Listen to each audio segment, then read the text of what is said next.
down to the nitty-gritty here. Playoff implications, conference implications, lots of good stuff on the line, and teams do not want to let one slip away this evening. And we are live at a bunch of different places. As soon as the 4-box goes live with games, we'll bring up the 4-box as well. But we have everything. We have Eric back. He was absent last week with DJ with doing a broadcast with him. He's back in the seat. So we have every tool at our disposal here for Week 9. And some conference championships will be crowned tonight, Mike. Yeah, absolutely, and they're up for line. We also got to mention my main man, Scotty Mincher, in the house, along with Radar Sneaky Pavlov, back in action. And, of course, keeping us all up to date on all the scores around will be Mr. Mike. He's already looking at stuff. Yeah. He'll blurt out some great fact tonight, and he never likes to talk on the air with us, which is amazing. You know, I think Week 10 we should bring him on. We might make him make a guest appearance. We have another Mike. We can just mic him up, you know. Next week, Mike?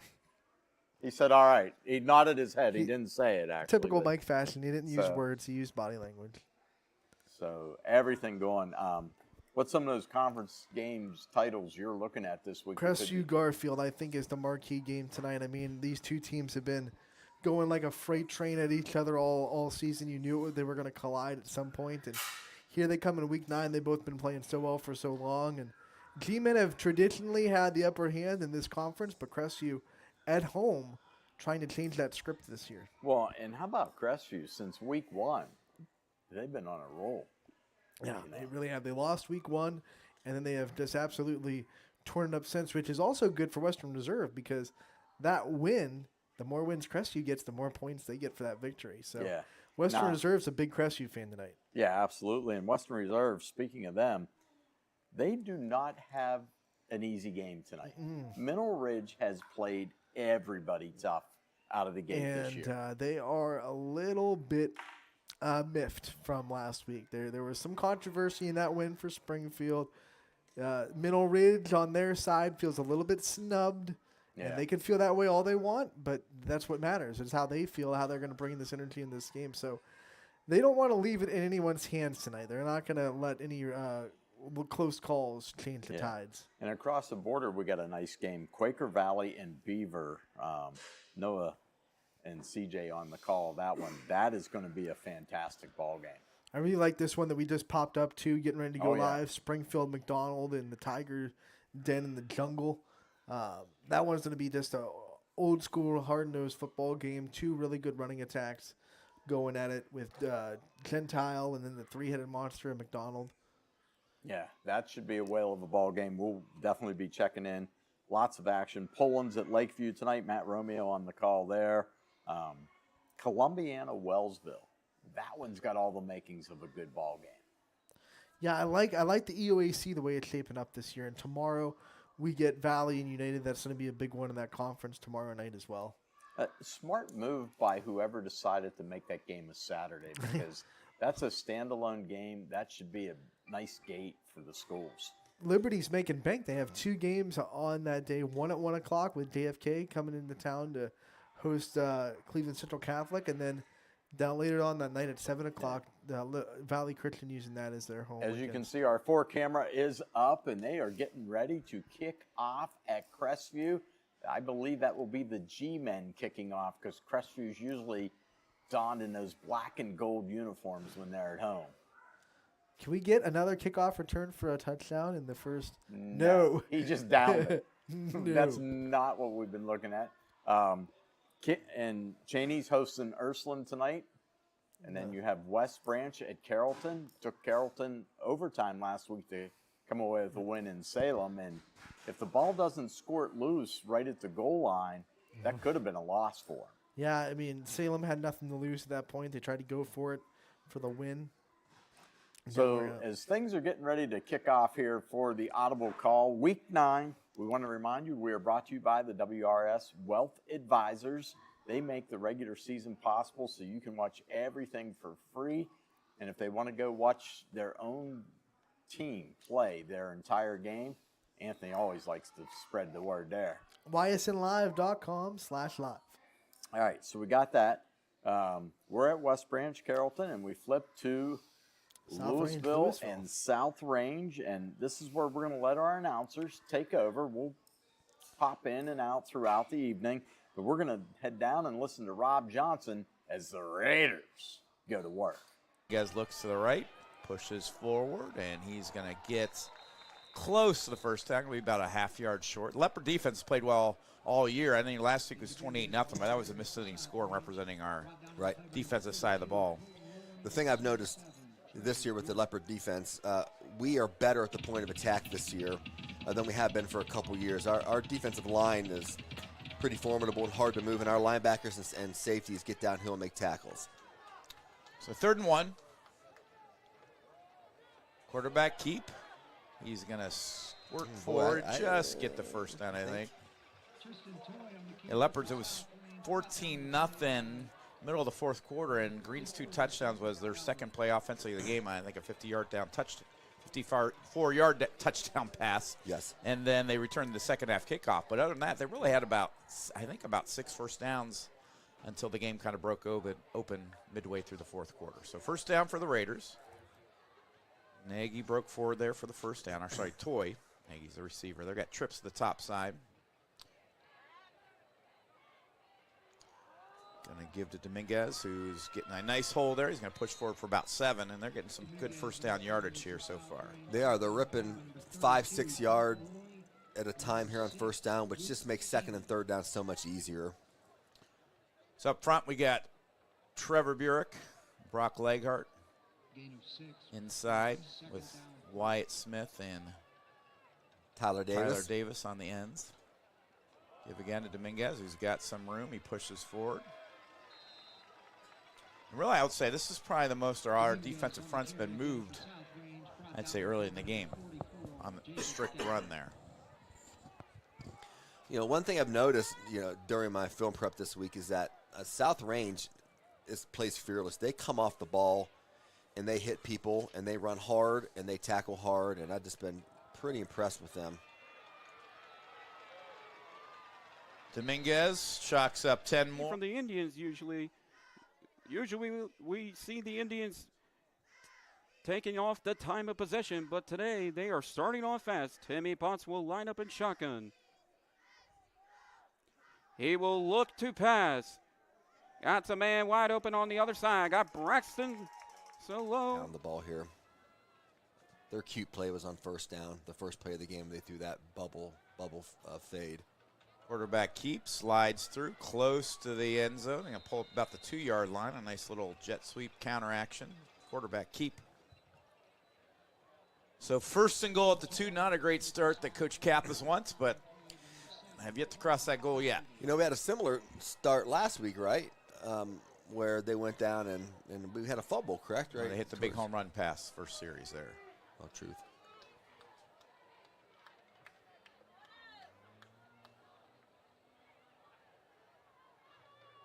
Quarterback keep. And Toy takes it in for the touchdown. So 8:21 left in the 1st quarter. South Range shows they may be small in the Joe Idle rankings division-wise, but they're playing big. Able to stay healthy, which has helped him tremendously throughout this season. 2nd goal from the 3, 8:45 to go here in the 1st quarter. Monroy takes the snap, calls his own number, into the end zone, touchdown Salem. They go right down the field and score a touchdown. Second, but they can also kind of take their time and score more methodically as well. Thomas, as Joey Jackson is the man in motion for West Branch. They'll give it. Molinex trying to find a hole and is bottled up right at about the line of scrimmage. And I think another key for Carrollton, you have to get off the field on these 3rd down situations. If you can get off the field tonight on 3rd down, is actually Molinex did get a yard. So big 3rd and 4 coming, but and you'd have to imagine Coach Cooper really likes to go for it. If they don't get this, you'll probably see West Branch going for it, although, well, they don't even need to because Carrollton jumps off sides. Jeremiah Thomas, so swift, so smart with that hard count there. Something West Branch we've seen in years past and something that quarterbacks have been great at. Absolutely. It's The big red attack is marching down the field methodically against this Tiger defense. They'll throw a little bit. They'll bring in Tyler Rapich, maybe later on, get the ball out. But, man, right now, I just keep it to bowling. Snap there. They have the option. Up the middle. Some wide open spaces and into the end zone. Nope. Well, down to the 1 yard line. Just short. Line right. Thomas throws the screen, and that's Joey Jackson who muscles his way down. And the ball, I think, came out, but Jackson was down.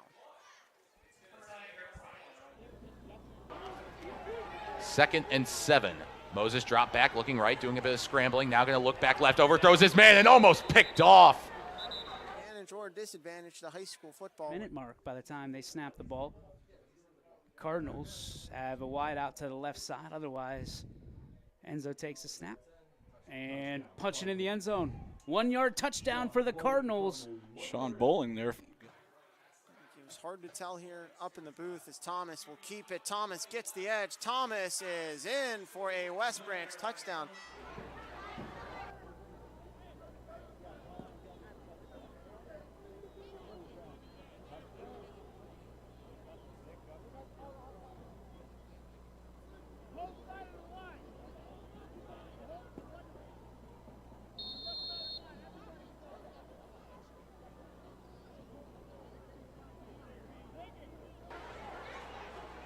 So it's back to 2nd and 3. Moses the handoff to Hopkins, bulldozes a man, touchdown Pirates. A quick scoring drive, and just as the doctor ordered, Harry gets the quick lead on a well-run drive. Miles just could not recover. Struthers coming into the season 7-1. Last year these two teams played in Struthers, and Struthers won the nail. A close 21-0, but it was a nail biter pretty much Thursday. Bring him up the middle. He will get. It looks like he'll lose a yard or two, so it'll be 2nd down now for the Red Dragons. The Wildcats. It'll be 2nd down and 10. So we actually got back to the line of scrimmage. The ball is on the 13-yard line. 8:56 to go here in this first quarter on YSN. Bulldogs in that orange. Quarterback Carson Brock in the shotgun, takes a snap, rolls out to his right. He's looking, finds the receiver, makes a nice move around the edge, gets close to a Bulldog or a Brer first down. Nice little play there. Dylan John's able to. A 13-yard touchdown run for the Wildcats. It is 6-0 early. They've been able to start putting more points on the board the last few games. And you look over there, Tim, you look at their sideline, and it wasn't long ago that we saw our own sideline like that. There's, they got 1, 2, 3, 4, 5, 6, maybe 6 or 7 replacement players on the sideline there. And it wasn't long ago the Bulldogs were like that, and now we got a line. Oh, he cuts back to the right side. Some time, see if he can pull it back to what Latonia football used to be. Yeah, they can. Fumble on the snap. It's still loose. Picked up by the lineman. He's going. He's going to take it to the house. Woo! Look at that. He is excited. Number 52, Logan Guy, takes it to the house. One of the best moments of his career right there. Boy, he's going to he's handing it off, but I know he wants to keep that ball. Webster again right on that left side, and he's got the edge, and he is going to walk into the end zone to score Jefferson's first touchdown of the night. Number 7, Mike Webster, again hitting the left side of the line with Lewis Reams. 20. 4:36 in a quick-moving first quarter remaining. Quarter. I can't believe you just said that. I just looked at the clock myself. Wow, there's Kosick now. That's Kosick in motion, and he gets the handoff out over that left side. He's got running room down near that first down marker, and they're going to mark him just shy. Yeah, what do we got? About 3.5 yard, maybe? Yard, down at about the 17. But see, that play kind of makes you stay in there and respect getting to the edge. So I like the play call there, 3rd down. And they're going to give him the first. They're going to motion and give him the first give him down. The first down. Columbiana 7-0 over Wellsville. Sid Canfield 7-0 over Holland. Those are the only 2 early scores so far. Check out our scoreboard, no doubt. ysnlive.com/scoreboard. All the live updates all night long. And those guys do a good job with it, too. They do. Our announcers do a great job funneling them the scores from every site. Wonder with this, oh, they're going to reset the play clock. I always want to call it the shot clock. It's getting near basketball. We don't need one of those. We don't need one of those. That's right. Yeah, we got enough technology in the world today. A high school shot clock, that could make things. Hurston 10, Springfield at the 16. Oh, they're going to overload and bring an extra lineman to the right side. 2 extra linemen to the right side. Unbalanced formation, Baird in the gun. Give Gentile over that unbalanced side along the right-hand side. And he's going to be down pretty good pursuit there, at about the 13-yard line. Only a gain of about 3. Yeah, that was one of their better run plays right there. We're able to stuff that one. Hipple on the tackle again, so called his name a couple times, talented young man. And, yeah, these are the ones, partner. When you get down there, you want 7s.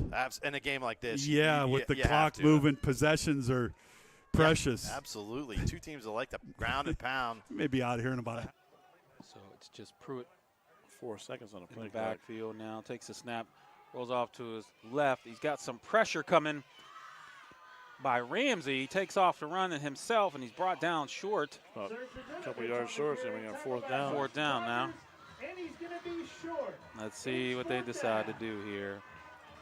How close are they giving it to him? About 3 yards. 4th and about 3.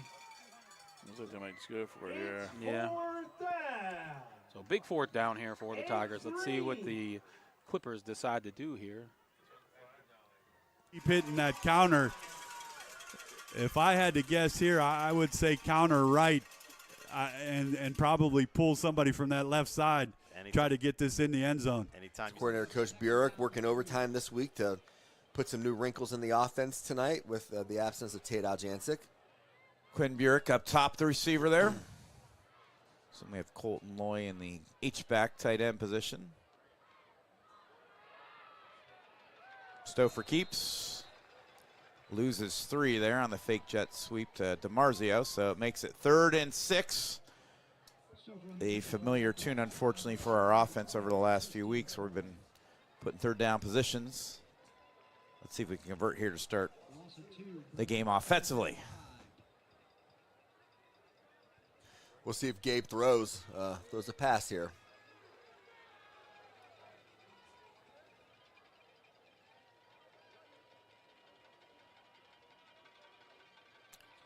Bringing pressure. Stouffer hits a wide open Ashton Marshall, gets the 1st down. Good ball right there. Get to the sticks, throw a little hitch route. Pitch and catch. Yeah, Ashton Marshall. Probably good to have the receivers have some breathing room. Last week they were faced maybe the best defensive secondary all year. Oh my, yeah. Green was in a lot of press coverage and just smothering our receivers up, which is tight. Something you don't really see in high school. 6.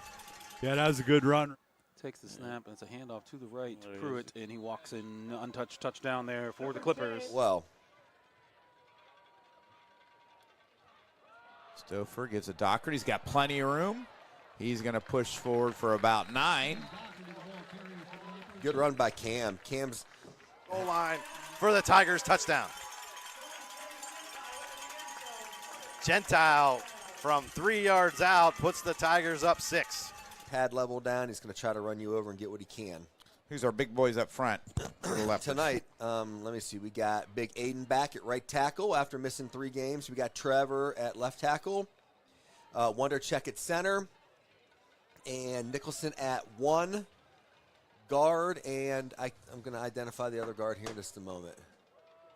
Give again to Doherty. Slides through. He's going to pick up 5 more yards. Give Gentile. Kosick. That's Kosick. That's Kosick. 2-point conversion is good. They're trading punches up front there.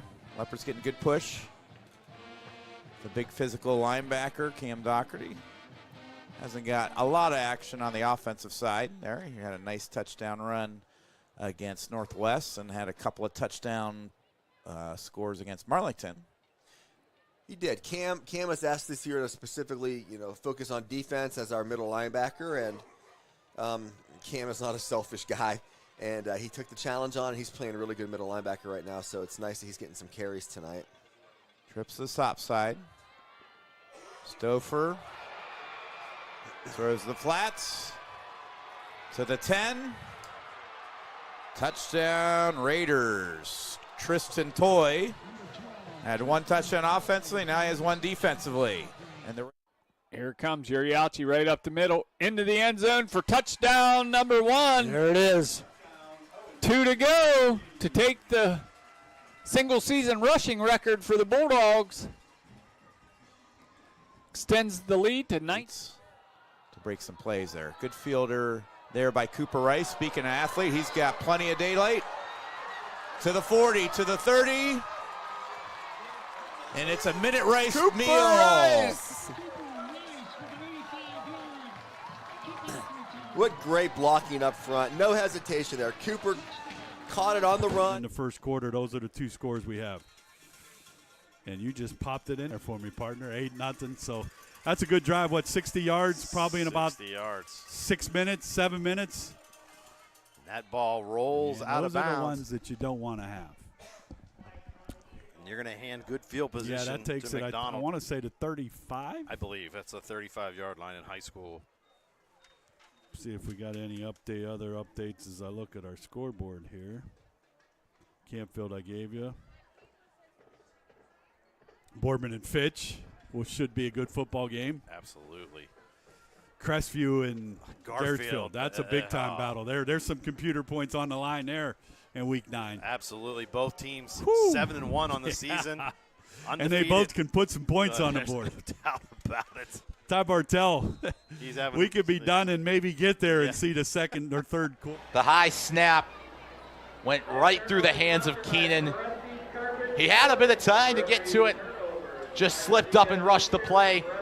Some obvious frustration from Keenan on the sideline and the center. The West G with a costly mistake in the red zone now, the Pirates. Moses, step back, rolling right, gonna elude a bit of pressure, now gonna do some scrambling, doing some improvisation, going towards the near sideline. And now to about the 7 as he makes his way forward.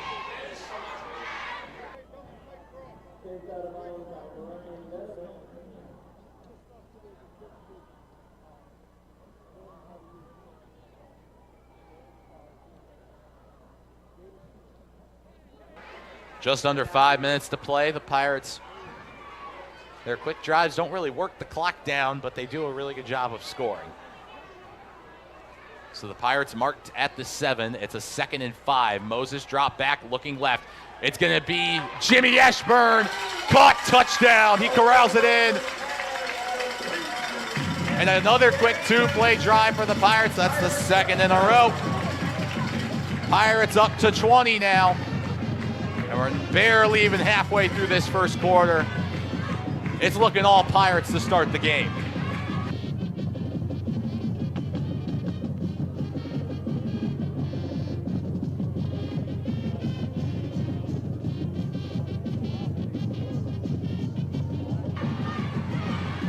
So a 3rd PAT attempt for Colt Christinger. Coming in. Snap, hold, good. Kick up, down the middle. 21 zip. And the Pirates playing as usual, dominant. And West G up the middle, and look at this push up front by the Blue Devils.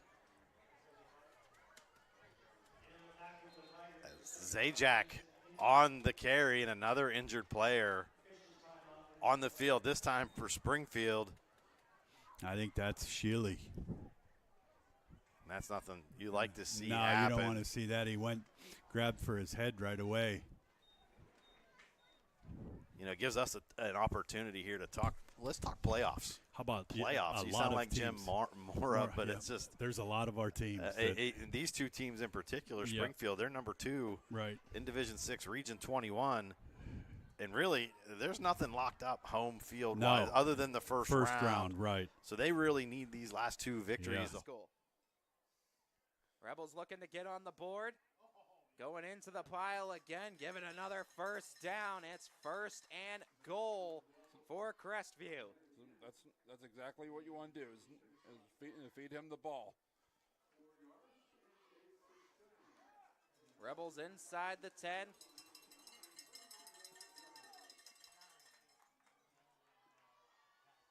It just amazes me, how good our offensive line is this year. With how fast and physical they've been getting. I mean, they've been tough for anyone to stop. From inside the 8, Rebels are knocking on the end zone's door. Faking on the handoff, play action keeper Nolan fires to the end zone, and it's incomplete. He was just out of his hands.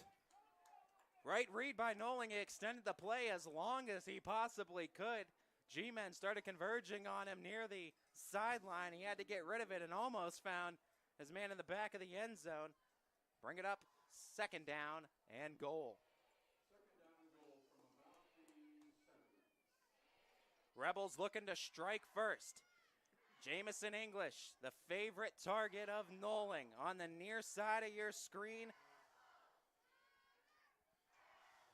They hand it off Hawkins, and he gets tackled immediately. G-men, reinforcements came in, doubled up on the coverage. Using actual grass out here at Jackson Milton, no turf, so with the real paint out there, that can make it a little bit more difficult here. But us spotting it doesn't matter here as, did that ball come loose after the snap? Camel not looking too excited right now. Fumbled and recovered, looks like, by Jackson Milton. They're going to lose yardage on it, but they're going to keep the ball, are they? Wait. Hold on a second here. That'll be 1st and 10 for the Red Devils. And they're going to say a turnover. 1st down. No, they did give it to Camel. They were able to recover. All over on downs if they have to, and keeping the G-men back in their own territory. Yeah, I feel like if I'm Don Perry, I'm thinking 4-down territory right off the bat. Couple of running back options. Goes to Hawkins. Hawkins the edge. Hawkins the touchdown. Max Hawkins. Number for the edge. Finding the edge. And there's 8. I couldn't see who was on the block, but right as soon as Jake was rounding the corner there, someone laid a huge block. To the right side, looking for room, and that tackle is it's Enzo Coca again. Yeah. Belden on the carry this time. Looks like they brought him in a quarterback. To his left, again, that's Timlin, and this is Brown to his right. Julius way far right there, receiving. Boudre a little bit closer by. And holding on to it is Lambert, trying to sneak up the middle. He runs through. Touchdown, Red Devils.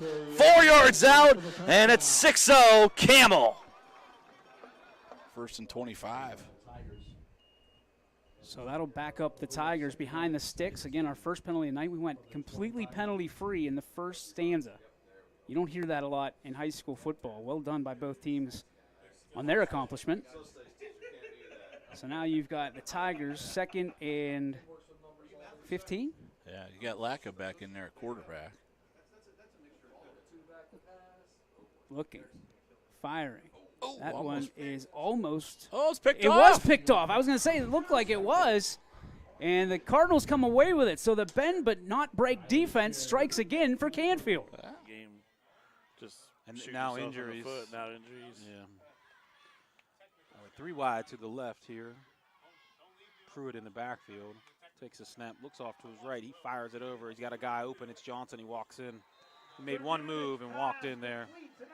He's going to go for those go balls, those jump balls. This year he's doing that too, but he's catching those little comebacks. He's catching those hitches, the curls, RPO plays. He's become more versatile as a receiver. QB draw for Farrell. Farrell stumbles forward for about 5.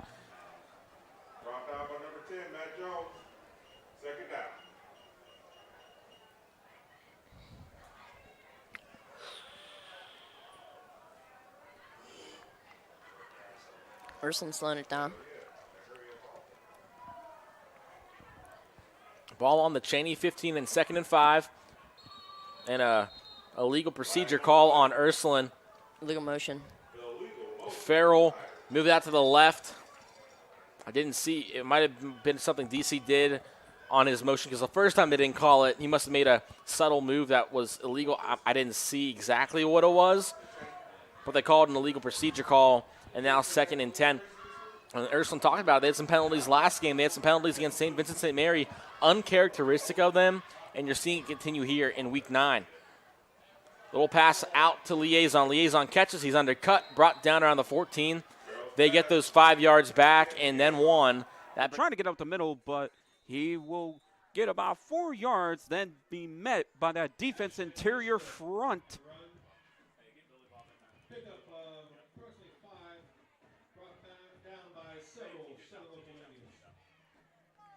That defense interior front of the Indians.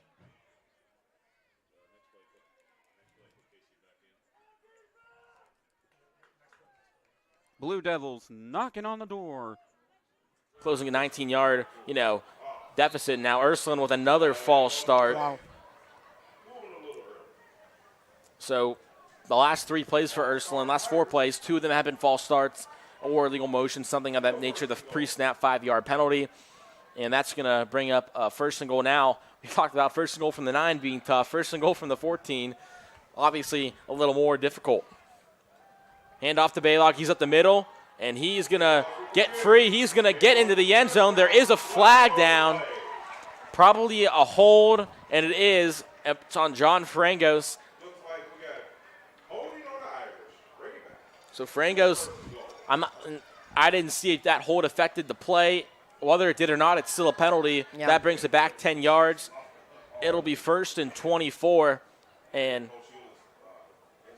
this is where you just – on offense and defense as Potts goes under center. Hands it off to Brody Brown, trying to get some yardage. A little bit of a 2-yard gain for Brody Brown.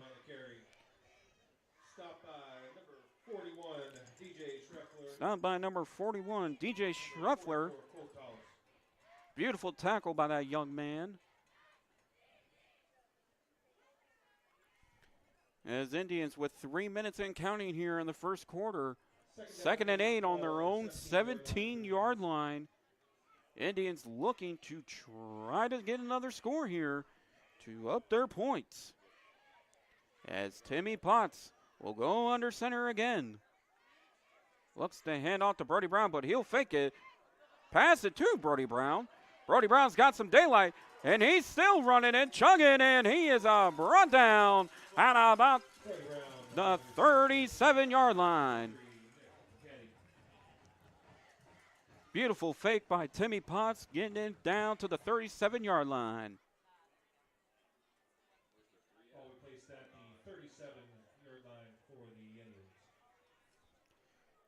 2:20 and counting here in the first quarter, folks, as it is 14-0 Southern Local.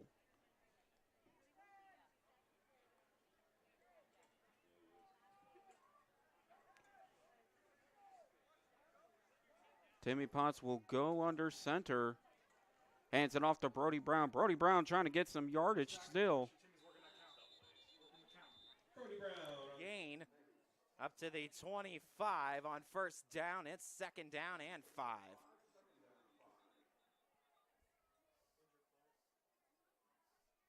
And an injury on the field. One of the players down for the Rebels. I think it might be Hawkins, so we'll take a quick timeout. Back after this. There are 4 members of Golden String Radio. The Blue Devils trying to get some yardage on there. As Timmy Potts will go under center again. And it looks like it will be encroachment. Encroachment against the Blue Devils, which will make it a little bit more manageable for Southern, making it 2nd and 2 at about the 45-yard line for the Indians with 1:15 here in the first quarter, folks.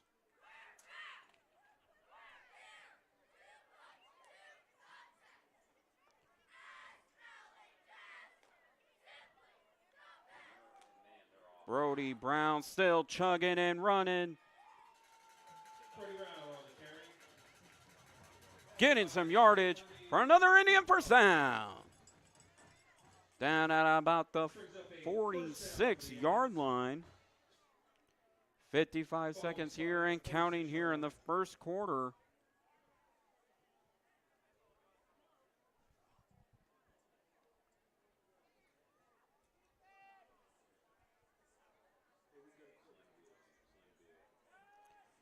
As Timmy Potts will go in shotgun. 3-2. We'll keep updated with that. Hopefully we'll see Max back on the field soon. Meanwhile, Nolan looking to do it with his arm, and the toss is incomplete. Rebels wanting a PI call. It doesn't seem like the Zebras are too keen to throwing anything PI-wise tonight. It's 3rd down and 5 now.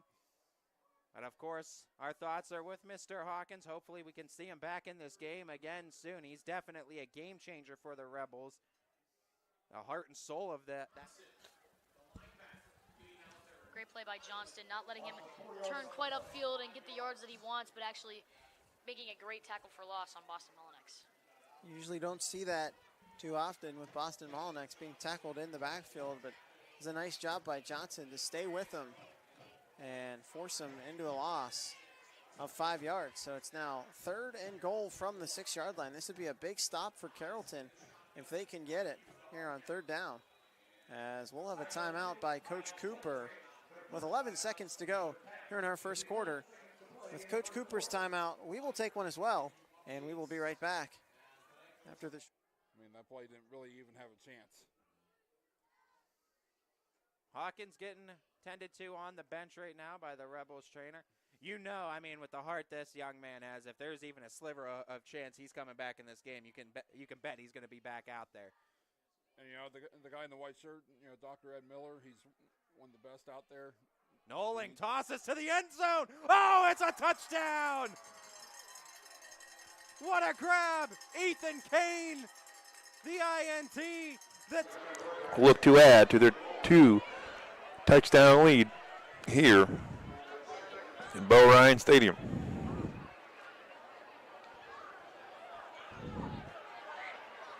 Both teams have all 3 timeouts as we approach just under 11 minutes here in the first half to go. Patella bobbles the snap, but he got control of it. Hand off to Cole. Cole's taken down the backfield by Herda Niles defenders. And it'll be a 3rd down and long for the Wildcats, as the Dragons defense is holding tight here. 10.5 minutes to go now. It'll be 3rd down and 12. The ball will be on the Niles 22-yard line. So far, the first couple possessions for the Wildcats, they've gotten third down plays, and they've been able to convert. Last one was a big run by quarterback Anthony Pastella. Let's see what the Wildcats do this time. Can the Niles defense get that stop they're looking for? Nothing lead. Great play. Give us it, yes. Touchdown.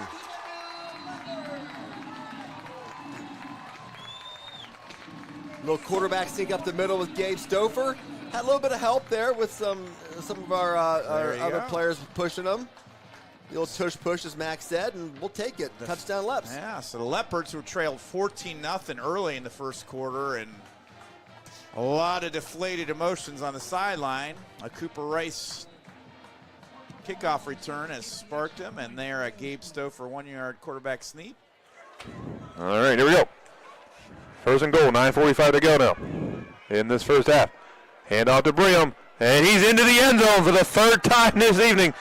Devin Brigham. And it makes it 19-0 with 9:38 to go. Briham's 3rd touchdown of the night, 4 yards this time. And it's 19-0. Here comes the extra point. Carnahan, he's 1 for 2. And his 3rd attempt is up and good. So that'll make it 20-0 Struthers. Quarterback for defense as Thomas is pressured. Thomas rolls. Oh, and there's nobody there. Thomas will just walk into the end zone.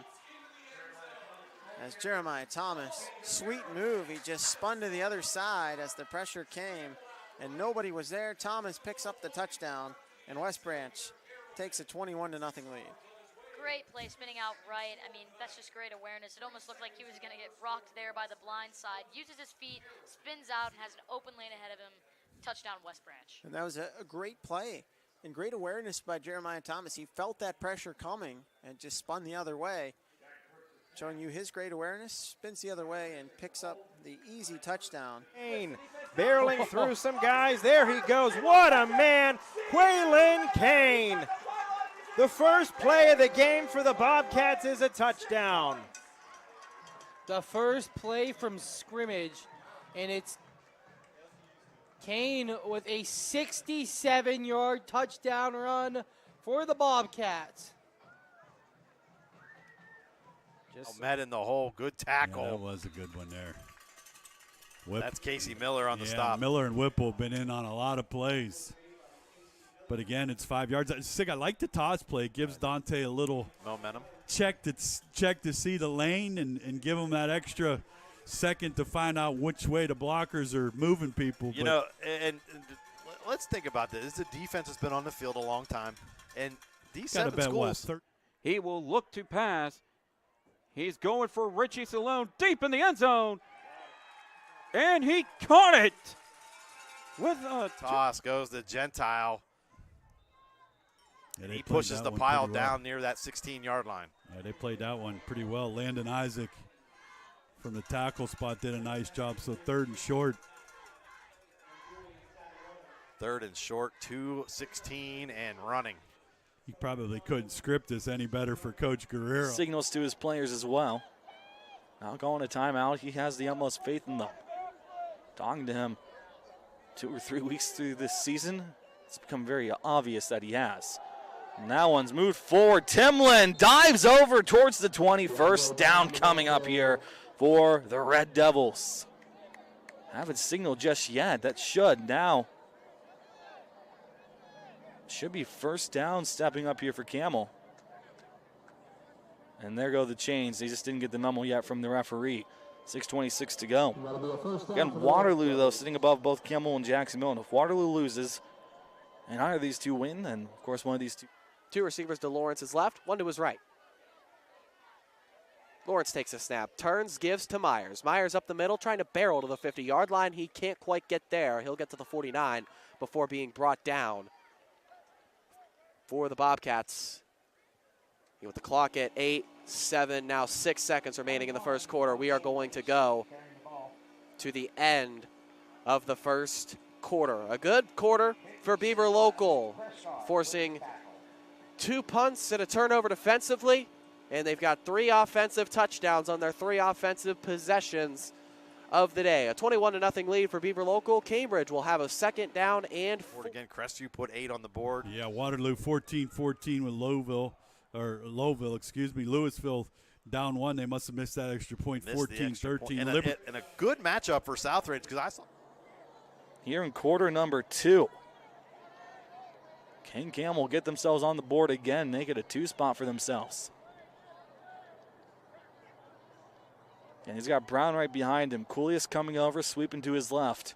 Defense trying to keep up with him as the snap's taken back by Lambert. Hands off to Brown. They're going to keep it on the ground. Sneaking through one. He's not going to get enough for a touchdown, or will he?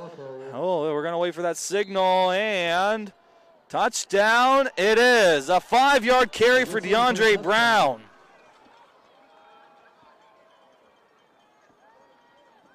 Running play. Campbell loves to keep it on the ground. Comes with 5 minutes and 3 seconds still to go here in the first half. And we'll see how this PAT comes out this time around, or if they go for 2. But as it stands, 12-zip here for Camel. Offense stays on the field. They're going for the 2-point conversion. That was close there. I thought he was going to be shy by about a yard.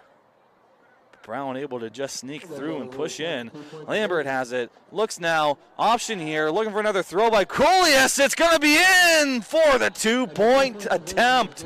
What a nice play. Quarterback, you could say quarterback here. Waiting for him to turn around, and looks like it's going to be Caleb Boudre who's able to catch that one from Mihaly Coolius. So Coolius to Boudre from Lambert, and it's a 14-0 lead for Camel. Jackson Milton gets the ball again when we return here on your Sports Network. In storm season. I think we're Baird took his time, waited on his receiver.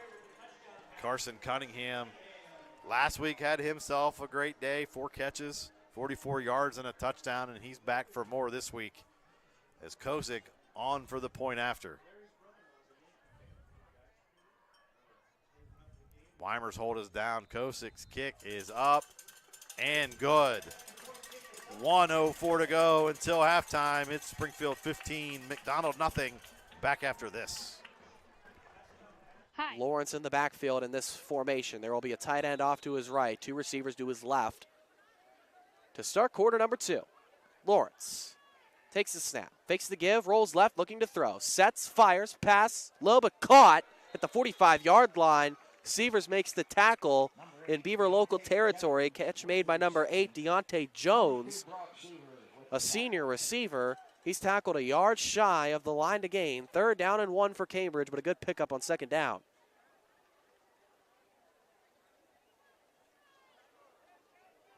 Third and 1 for the Bobcats offense, looking to pick up another 1st down here to start the 2nd quarter.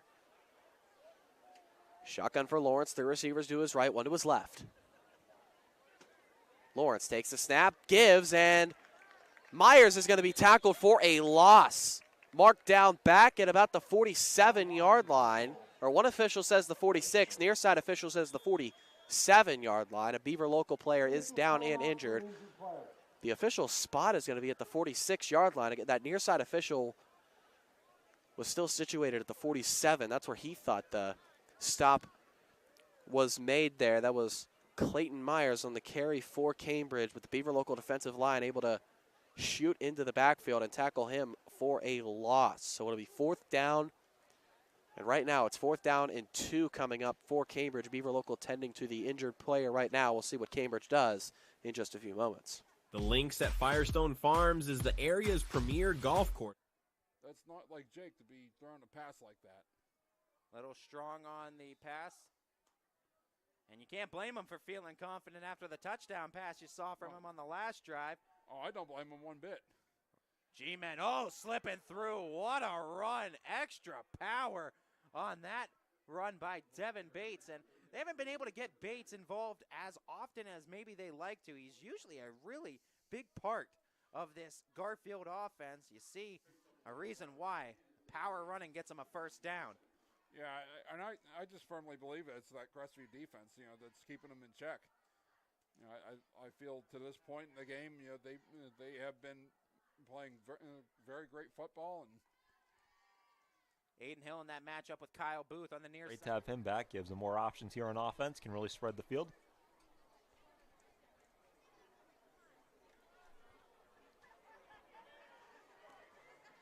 Two backs in the game here for Lowville.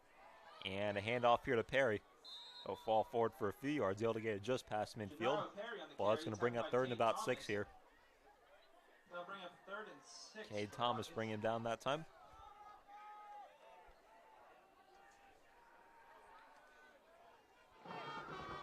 Lambert with 4:50 to go will get them even more. 26. Pardon me, 20. Not sure where I got the 6 from. And he's going to take it inside the 20, forced out of bounds right there. So another red zone trip here for the Rockets. That's good for another Rocket 1st down.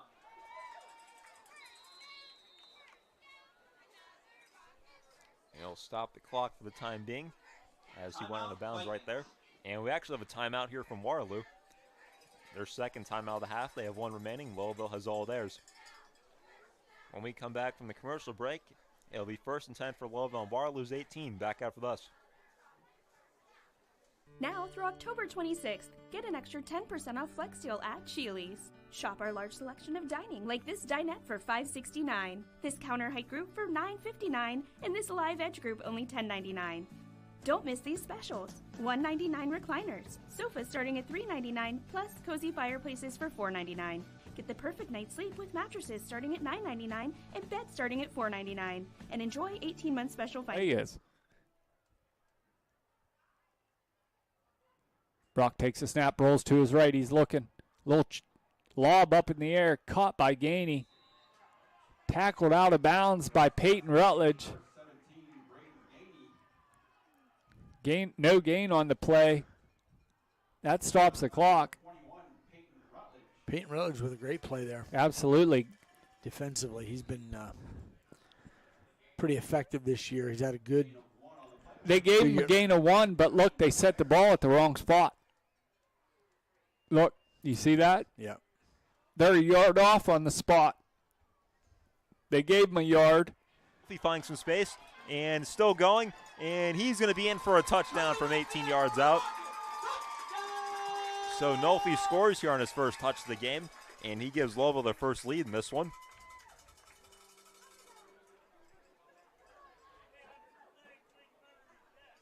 And a much-needed touchdown for Louisville right there with 3 minutes left to go in the half. Louisville does have to kick off in half number 2. It was important to get points. Now they're just hoping their defense get another stop here.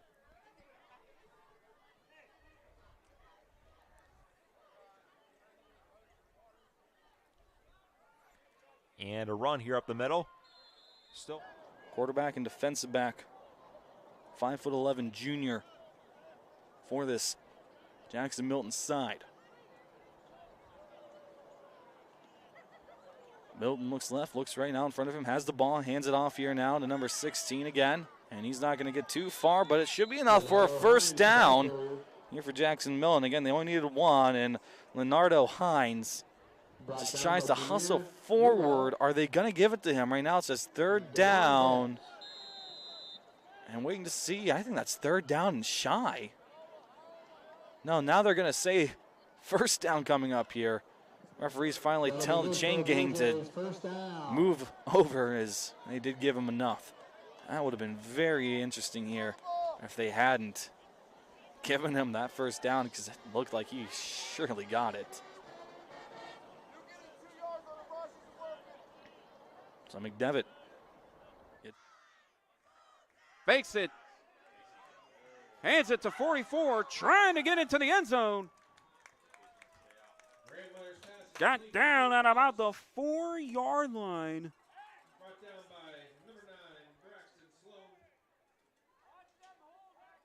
Number 44, Colt Tullis, on a beautiful completion, trying to get into the end zone. He had some open lane, but Southern closed on the gap to make sure they didn't get in the end zone.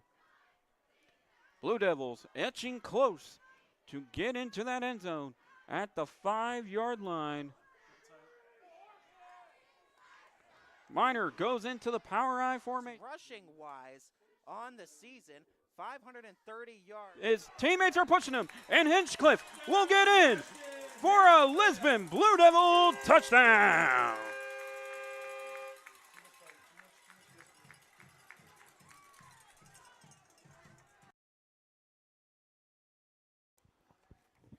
And back on the Audible Call, Mike Ackelson along with Anthony Hartwig. As you just saw, we had a touchdown from Lisbon. And how about Garrettsville Garfield, the G-Men? They needed a score. Needed touchdown. Now comes the big question. Do they chase points and go for 2, or do you kick the extra point? It's before halftime. I don't like chasing points early. I would take the extra point here, but with the way they just ran down the field, they might have a lot of confidence to go for 2 there. Here's another score. That one coming from Beaver Local. Light show. The lights go flashing, and that one's been going to go back all to Beaver Local over Cambridge. Back to Crestview to see this 2-point conversion. I think Garfield's in the lineup. Going to line up for 2, okay. That formation, like, how do you stop that? They're so bunched up. And they're going to throw.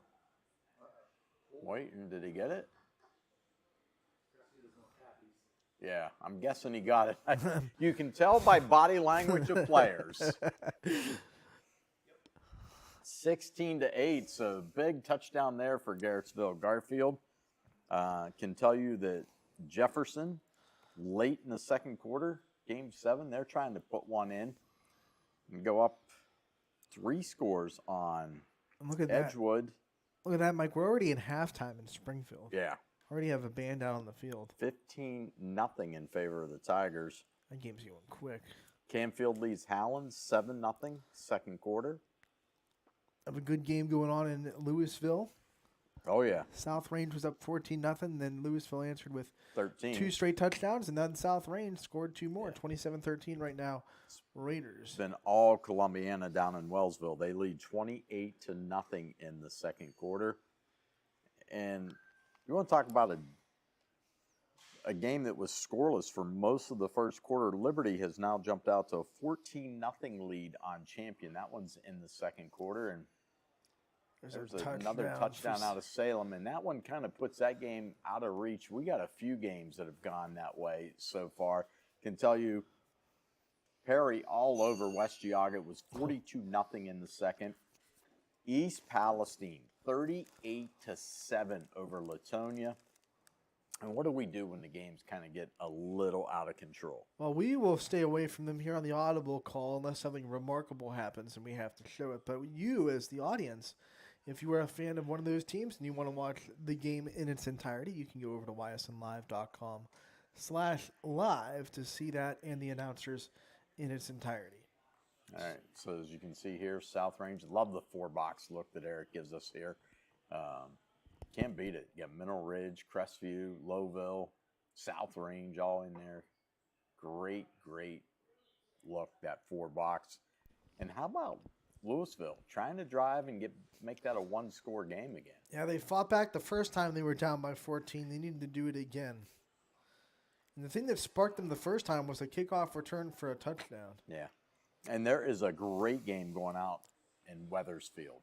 Mineral Ridge, Western Reserve, it is 7-6 right now in favor of the Blue Devils. That one's also in the second quarter. And things lining up. Looks like Canfield just 7-0 over Howland. So the Tigers' defense keeping them in this game. Mineral Ridge, we can tell you, game 20, Eric, we may want to Omaha and Audible there. That might be a turnover on downs by Western Reserve. That's a big play by their defense. Mineral Ridge was trying to regain the lead, and Western Reserve turning them away. Let's go to their announcers and see what's going on.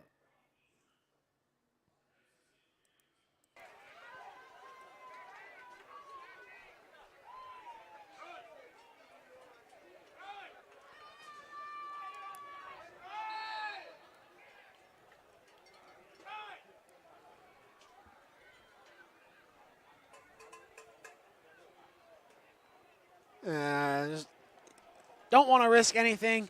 Pater is going to take a knee, and go into halftime. That being said, Reserve leads with a score 7-6 here at Mineral Ridge High School. We'll be back here for second half. Don't go anywhere. The bands will be playing in a little bit.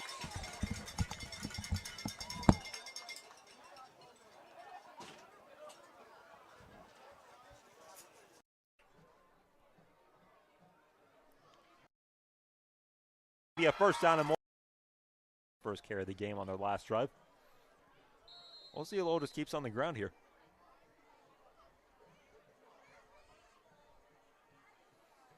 Perry's in the backfield. And they will pass here on first down. This one fired to Brenner on the left sideline. That was completed. Makes a couple of defenders miss. And he's bringing back to middle of the field. It's going to be a first down and more. Brenner takes it inside the 40. Gets a nice block there from Hazel. And reaches across, and they're going to call it a touchdown right there from 67 yards out. And it looked like it was going to be just a short completion right there. But Brunner turns on the Jets, jukes a couple of guys out of their sucks. And it's a 2-possession game now.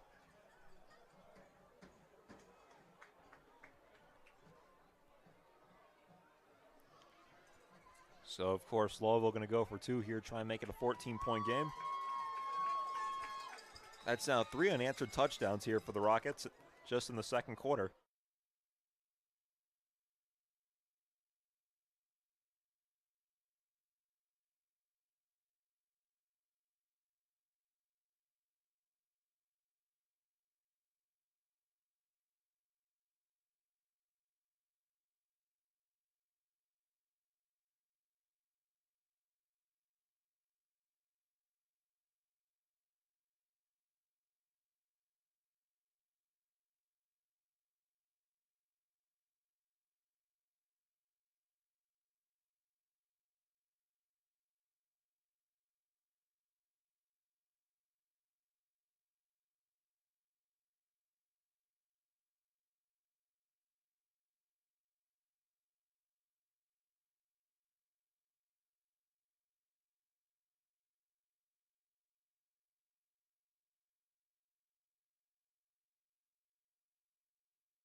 pistol set here. Welch is going to hand off to Perry. And Perry, they're unable to bring him down right there, and he's going to walk in for 2.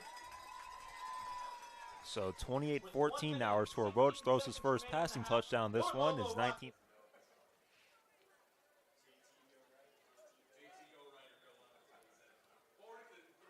So 4th and 3 for West Branch.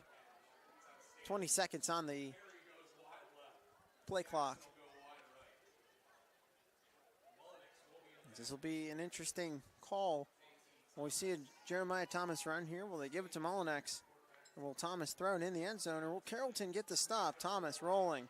Thomas still rolling. Thomas throws end zone, and it's incomplete.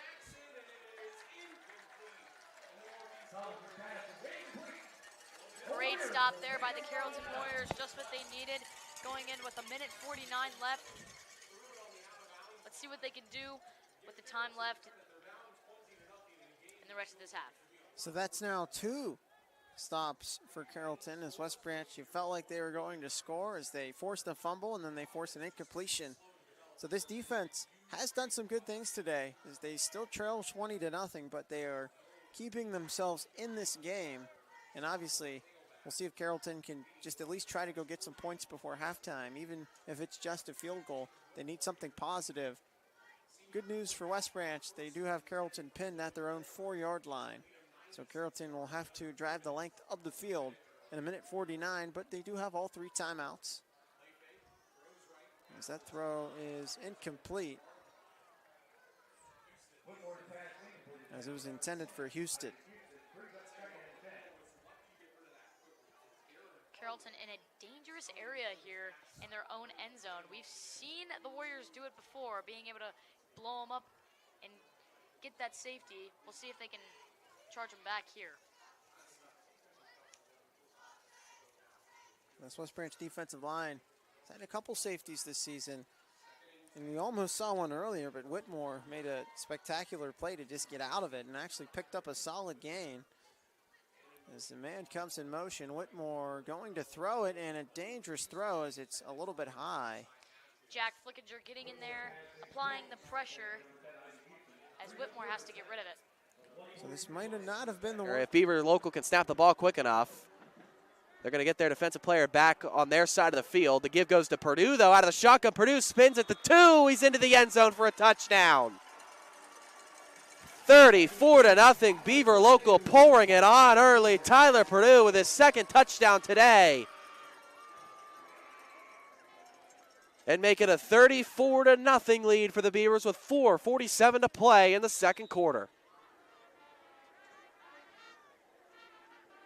And if Mays can make this extra point, it would be tied for the largest lead the Beavers have held in a first half this season. They held a 35-0 first half lead against Brook back in week 2.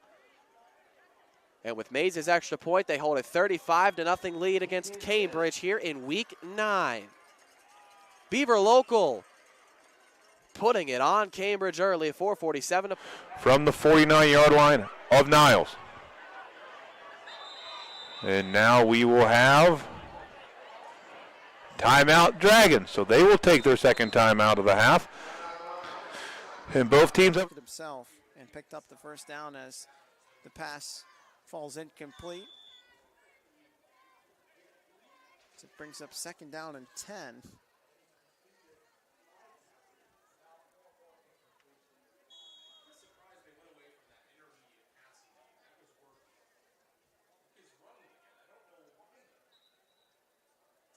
So we have another stoppage of play on the field by the referees.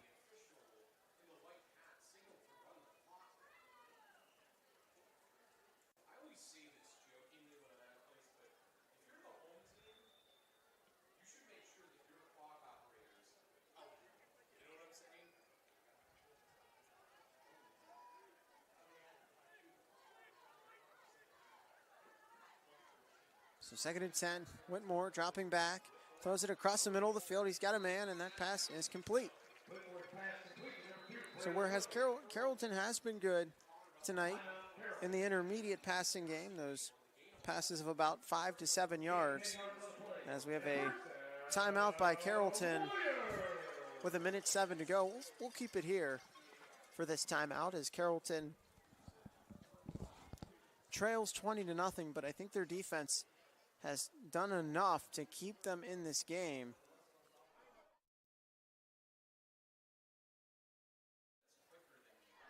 Passing play here on 3rd and long. This one fired across the middle of the field. That one's going to be caught. And that's going to be a 52-yard touchdown pass to Cade Thomas from Landon McClain. And there is a Waterloo lineman that's injured on the other side of the field where that pass was thrown. But able to get up there on his own at least, which is a good sign.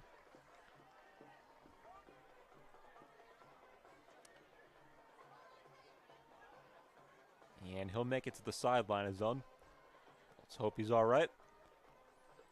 But that was an important touchdown right there for the Vikings. Coming back from a back injury, sat out a couple weeks. Know how hard it is to Each time. Can they make it 5 for 5 before halftime? Or can the Dragons get the stop? We will find out. Pastello rolls to his right. Looks to throw. He'll keep it himself now. He'll get out past the 40. Now he's past the 30. He's got one man to beat. He gets around Avon Fryer.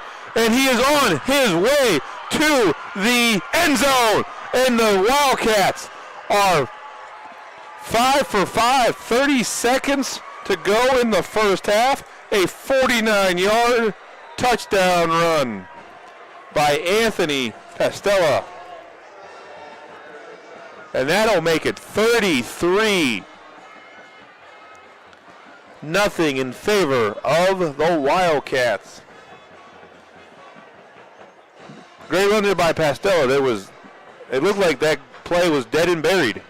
You would expect to see Carrollton most likely try to throw the football once again. West Branch could still get the ball back, not with a ton of time remaining, but that could just be enough for Jeremiah Thomas as Whitmore, and it's deflected, almost intercepted, and then caught for a first down. great heads-up play there by Garrett Broadwater. Just a crazy play as Whitmore, now he just launches it deep, a jump ball, and it's incomplete. Nice coverage by Grady Close. Again, they're testing Close over on the sidelines, but so far Grady Close has done his job and has passed the test with flying colors.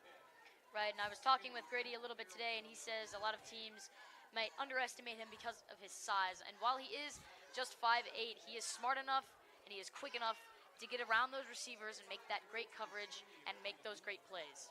So nice play once again by the Warrior cornerback, Grady Close. As Whitmore throws high, pass is caught by number 23, Javen Johnson, the tight end. And Johnson, a nice body to have, as it was a little bit of a high throw, but when you have a guy like Johnson, who is 6'2", he can go up and get that, and he comes down with it as he picks up 7 yards. With now 35 seconds, Carrollton, again, trying to get some points here before halftime. As Whitmore drops, 3rd and 3, another throw. That pass is caught along the sidelines, and it is complete to Husted for another Carrollton first down. Like you said, that middle passing game right there, finding the sweet spot of 5 to 7 yards is really seeming to work for Carrollton, finding some pace even in this offense. Yeah, oddly enough, I think Carrollton has had more success passing the football tonight than they have had running. So, but again, in this situation, you just can't run the football with the time. I mean, you can, but theoretically, you don't want to, as Whitmore has some time. Whitmore launches it, and he just launches it out of bounds. Nobody open. Smart decision as it falls incomplete with now 24 seconds as it's 2nd and 10 for Carrollton.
Next up, the Bulldog Drumline and Drum Ensemble takes center stage with a feature by percussion instructor Matt Davies. Whether you prefer vanilla or chocolate, buttercream or whip, angel food, carrot, or red velvet, we'll make you lose your mind and go crazy with DMC's Hate by the Ocean.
Like a kid in a candy store, the band's confectionery cravings cannot be quenched.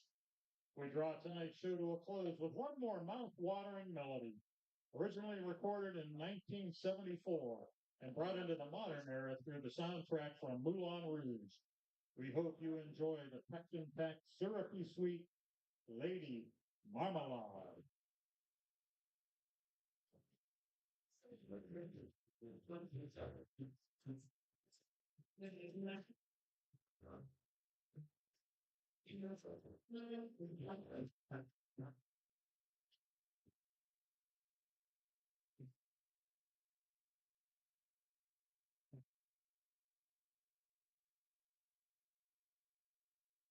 Is that?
Ladies and gentlemen, the 2024 Marching Band.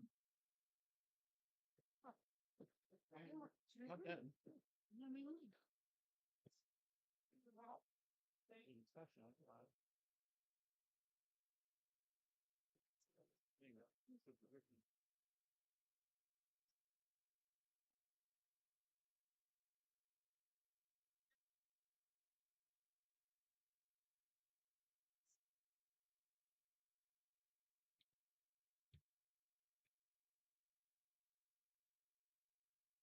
It last year was their leading receiver through 4 weeks. Foster out of the gun and whistle for a false start against Beaver Local with 7 seconds remaining in the half. Offense, number 14, 5-yard penalty, second down. They called that against Johnston. But again, we mentioned he started at receiver last year for Beaver Local. Through 4 weeks was their leading receiver before suffering a collarbone injury that kept him out for a month. So not an unfamiliar position to him. Ball spotted at the 18-yard line. 5 now, 4, 3, 2. Will the Beavers get this snap off? Foster out of the shotgun. They will. Last play of the half. Johnston just going to fire. Looking for Johnston in the end zone. And the pass is caught for a touchdown. Wow! Wade Foster throws the touchdown to take. The lights are blinking down in Beaver Local. You know what that means. Touchdown Beavers. How about that? The walk-off touchdown to end the first half. And at the break, it is Beaver Local 49-0. Yeah, they needed one more touchdown. They got shut out last week. They didn't like the. I think they're taking a little frustration out on somebody. I think maybe a little bit. Let's 4 go. boxes up as we show some bands. And then Look at we've got a Springfield touchdown breakaway. run. Oh, second half already underway, and the Tigers waste no time. Making a 3-score game against McDonald. Nice touchdown run there by Springfield. So what we're going to do, we got some of the games we won't be hitting back in the second half just because they become lopsided. Anthony will tell you where we're going to go on those. LiasonLive.com/live. You can see those games in its entirety. And then what we're going to do now, Eric's got the 4-box up. We're going to get some bands to you. We're going to show some bands, but we will keep watching games. We get any good highlights, we're just going to stick them in there. But we'll let the bands make some sounds for you, and we'll let our crew do the talking. The band is out on the field.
Our next selection is by Michael Franti and Spearhead, featuring Jamaican soul singer Shireen Anderson.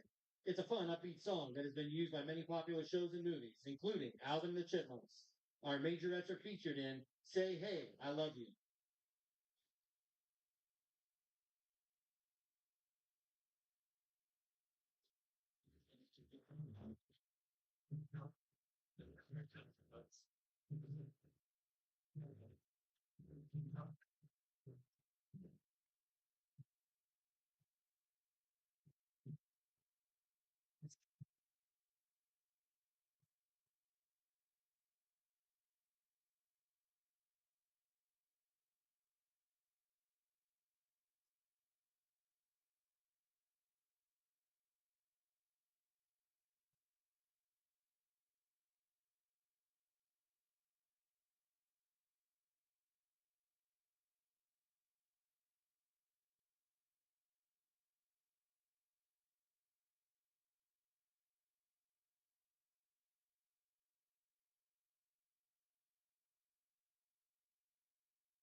We close tonight with a very powerful arrangement of an NXS song.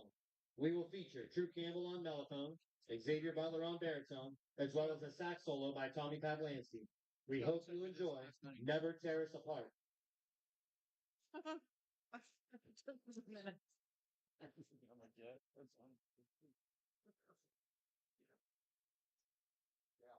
Where do you find that? Miller, and really a play that really had trouble developing as there was a lot of pressure. And Kuboff, the linebacker, got out into the vision of the quarterback, so they'll have to punt the football away.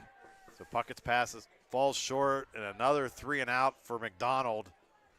And Springfield set to gain possession one more time here with 8:07 to go in the third. Yeah, that's not the possession sig that I'm sure they were looking for. So just out of sorts right now. Yeah, very out of sync, very uncharacteristic, and that's when somebody holds the football against you. That's what it'll do to you. It just kind of sucks the life right out of you. Zajac back to kick it away. That's a good punt. Good looking kick right there. Cunningham fields it at his own 37. Out across midfield, cuts it back, turns the Jets on, gets a block and spins his way out of bounds, and a great return inside McDonald territory. Carson Cunningham's a pretty good talented punt returner there. Did a nice job, followed his blocks, and they'll start this possession, Sig, inside the 25-yard line. Just what they need. Yeah, better Whipple field on the position. tackle, so right back in business. The Tigers looking to tack more on here, looking for the 6th win in a row. Unblemished in the MVAC Scarlet, in a tough Scarlet division. It's a good division, and obviously next week Lowville come to town, who beat the Tigers twice last year. So a couple big football games left here in league play. Absolutely. McDonald goes home and takes on a gritty Mineral Ridge team next week. Still in the playoff chase themselves are the Rams. 1st and 10 at the 26. Cunningham over the right side, cuts it back, looks for more. 5, touchdown Tigers. Yeah, Carson Cunningham showing it off now. 26-yard touchdown run, Sig. 26 yards to the house. Makes it 27-0. Yeah, that's the little jet sweep that McDonald runs, and you get an athlete in space. Takes it to the house. And really, you're putting a lot on tape right now if you're Springfield. A lot of athletes can touch the football and hurt you at any time.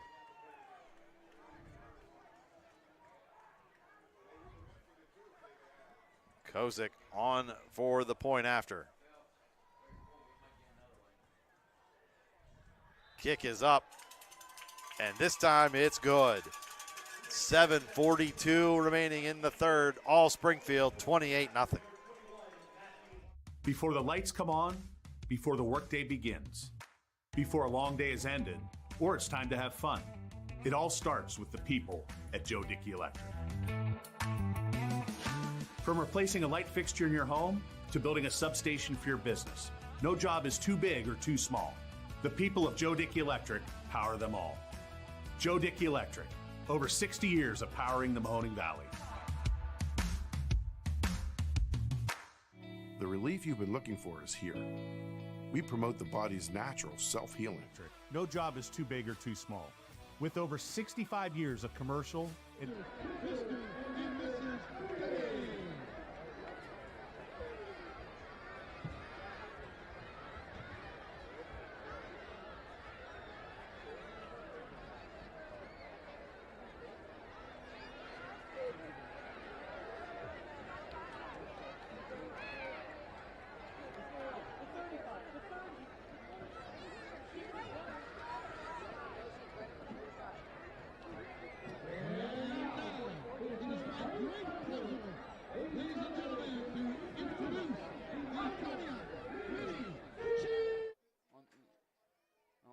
on the bench, but and I think that was the case, is that they might have taken him into the trainer room, and he's in a hoodie. He's no longer dressed. You would think with a hit like that, not only was it loss of breath, but then you worry about concussion protocol too, because the way he bounced, you're not going to take any unnecessary risk. But the Rebels are still playing with the lead, albeit Now with the ball starting at the 35 after the free kick. Wyndham Bombers, now the Pine-Batuning Valley Lakers. The Lakers dominating the first half, 19-0. Wyndham having some trouble keeping the penalties under wraps. And this is going to be Jace Faulkman on the return. He's got some room. He's getting to the outside. He goes to the middle. He's got a what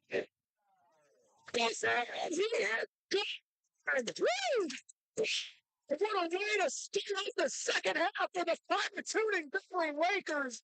That looks to be about a 70-yard kickoff return for the.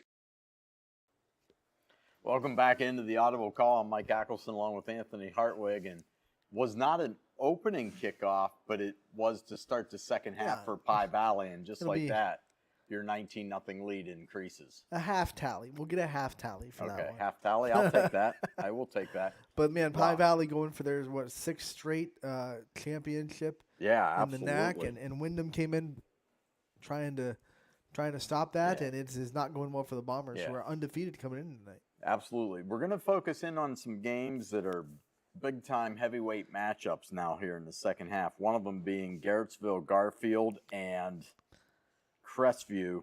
Omaha there, Eric. You got to like... Game 5, Omaha. You got to like youth nights on football. So yeah. Youth nights. We love getting the bands on for everybody. Right. We're going to switch this back up, and we want to show you this play. This is why I'm screaming Omaha. Again, we are brought to you by the WRS Wealth Advisors and the G-Men. Going to try and do something here real quick because the first half was pretty much Crestview. Yeah, they scored that one touchdown to keep this close. 16-6. See how you come out of the locker room, second half adjustments, all that good stuff. And again, you're not chasing points now. You have to go for 2 if you score. So... you're down 10. You really don't have to. You kick the extra point. You're down by a field goal. Yeah, but if you give up a touchdown and they get 2 again, you want to keep it within a score game. But I get that, but this, Melly, yes. We'll see what their line of thinking is. That's why I was screaming Omaha. And just like that, the G-Men answered the bell. In Rebel territory. Mike Ackelson actually has ESP. That was not a replay. Go to 2. Oh, breaking one. Just like that, Western Reserve threatening to add to their lead. Out at the 3. Can tell you that Garrettsville Garfield got the 2-point conversion. Tied at 16 now, Scotty. So, yeah. We knew it would be. That's not a shocker. Oh, nice defensive play there by the Rams. So let's go out. Chris Colucci's got the call. We'll let our announcers take things over. Again, we're brought to you by the WRS Wealth Advisors. Take it away, Chris.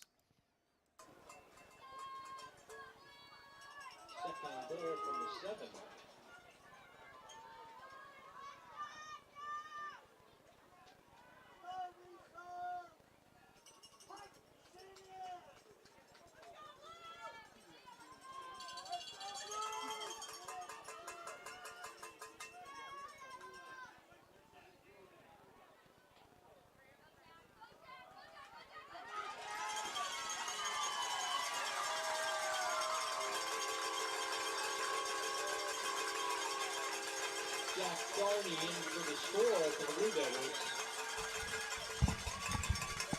Darney gets in for the touchdown.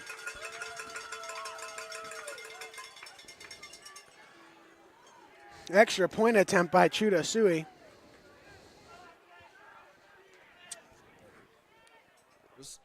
Some of you play with the Mountain Union. A little pop pass crossing over the middle to the 10, to the 5, and the Raiders go up 34-13. Troy Combs on a nice little, it's like a little jump pass. A little slot. Troy lined up in the slot. They just ran him underneath a 5-yard route. Nice little play action, almost like a pop pass to a tight end.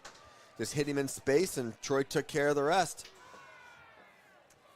And with 8:45 left, Luke Starkey The son of, I believe, Jeff Starkey, right? He Yep, has two boys. Jeff's oldest boy on the team. I believe Jeff has a son that has graduated. He wrestles at Mount Union. One of my former college teammates at Mount Union. His son does the kicking here and plays linebacker and offensive guard. All right, 8:45 left in the third quarter. The half to give to Pondo Zipolidis. Wasn't given a ton of opportunities in the first half, but gets a good chunk there on first down for a gain of about 7. Will bring up a 2nd and 3 there.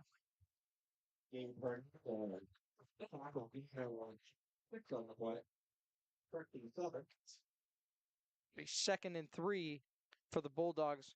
Once again, pulling up 21-7 after scoring late in the first half, and they turn around, get the ball. Angelo Angelilli gets the hand, and he will take it for a first down and then some down to the 37-yard line. Looks like they're going to mark it for a pulling first down. So Poland starting fast in the first half, scoring 2 quick touchdowns, one off of a blocked punt return for a touchdown. Then a surprise onside kick led to another touchdown, 14-0. So the one, get those hands up. Touchdown, Leopards. Gabe Stouffer on his 2nd touchdown run of the night, and the Leopards cut the lead to 35-19. A touchdown saving tackle there by number 5 on Lakeview. That's going to be Trenton Hyde with the touchdown saving tackle. Otherwise, Chase Jones was to the house. A nice gain there by Chase Jones. See if he could break loose for some yardage here in the second half, as Lakeview held him in check for most of the first half. Leading rusher for the Poland Bulldogs was Vito Camara. 3 rushes for 47 yards. Good. Hands it off to Proctor. Proctor a seam. Proctor the 6. Mikey Proctor.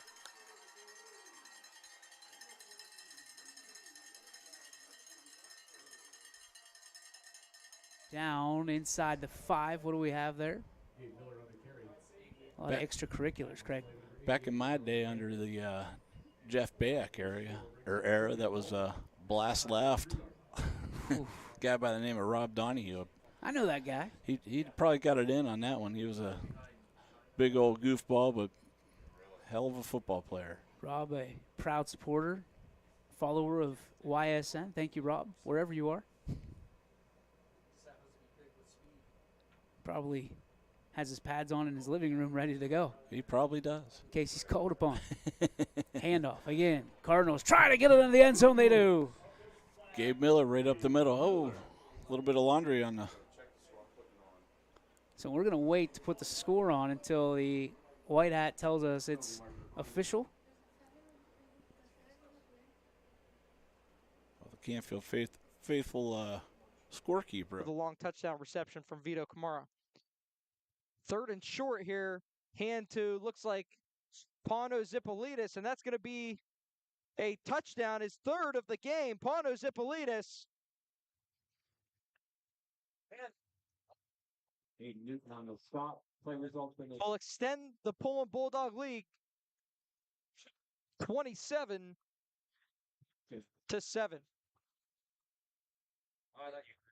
No, then with the announcer said, first and goal, he older. As Jay Stefanson comes on to tack on the extra point.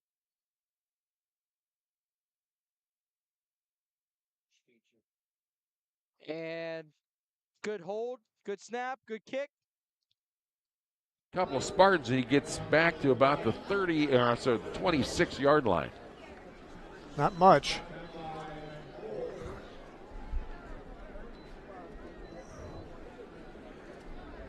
Third and 15 now.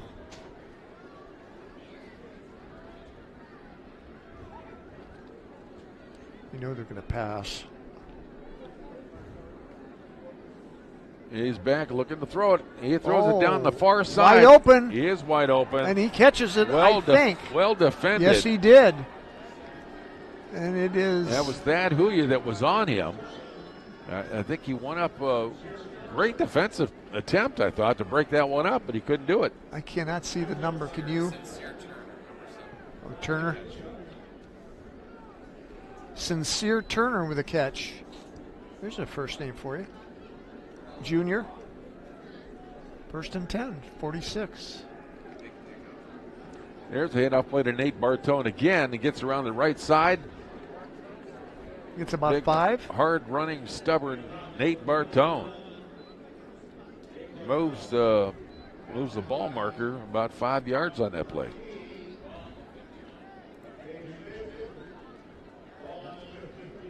It's on the 50, so we're going to mark that one.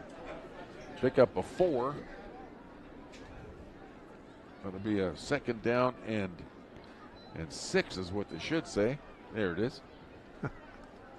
Ambridge is back. It's a handoff. It's Miller looking for some running room there around the side.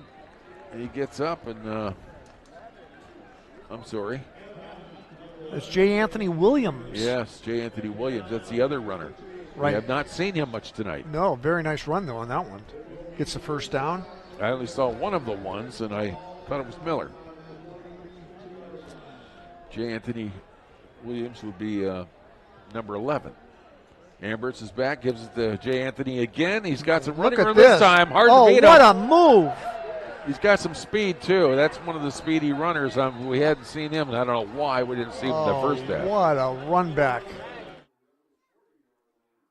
Yeah, Crestviews defense, they were trying to fake out all these plays multiple times this game. And thus far, Crestview's been able to sniff them out. Rebels have been doing a really good job not allowing the monstrous plays to go off on them. They've stopped a lot of plays. They've really held the big plays to 20 yards and under. It feels like a lot tonight. And that's been critical, too, and not letting the G-men get quick scores on you. Going reverse that time. Nice stop by the Rebels. They tried to swing it back to Ryder Kane, but he had no running room to be had. It's 2nd and 10. 6.5 to go, third quarter of play, in a 22-16 Rebel lead. What a game it's been. Both teams forcing turnovers on the defensive side and turning them directly into points. 2nd and 10, 2nd and 11, call it. And South Range Raiders are rolling offensively. They are. Just have no answer right now. Hey, I wanted to cut into you guys real quick and let you know, for folks at home, if you've seen like it's glitched a little bit tonight, we've had some issues with the internet here at I guess it's maybe possibly a Spectrum issue, but thanks to our main man, Jason Siegfried, trying to help us out, get us back There rolling you go. the way it should be. Nobody's ever complained about Spectrum ever, right? No. So we made a service call. They'll be here tomorrow between 12 and 8. Dominguez pushes forward for a couple.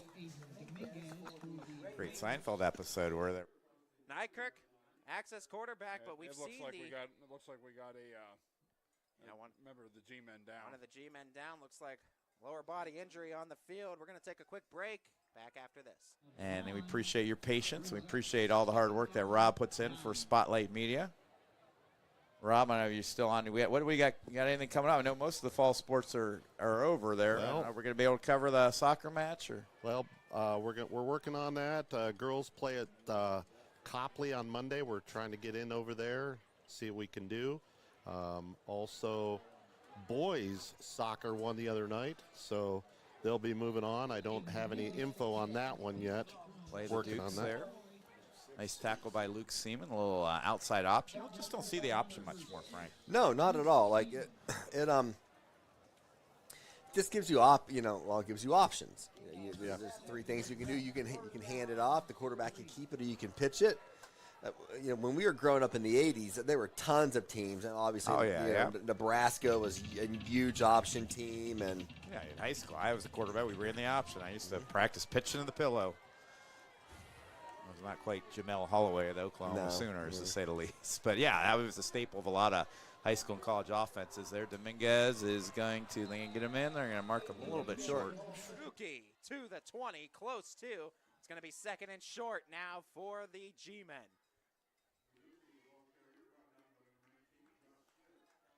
5 minutes and ticking here in the third. And this one's cooking up to have an amazing finish right now, Nick. Absolutely. Yeah, this is going to be. I mean, here at Louisville, you know, John DeMarco made a good living off of that. Peter trying to throw a block, and Riccardi swung down right at about the 6-yard line, bringing it up. Scary. It's been 24 years since. Right, yeah, right. So South Range Wildcat. walks in the end zone. Dominguez, I'm sorry. 2:40 left here, 41-20. The Raiders stretch that lead out. Leopards just don't have an answer deep.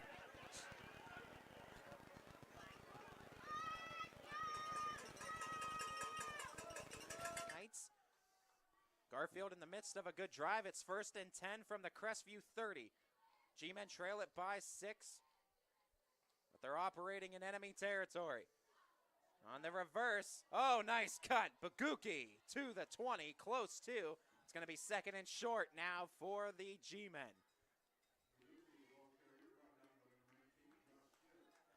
Five minutes and ticking here in the third. And this one's cooking up to have an amazing finish right now, Nick.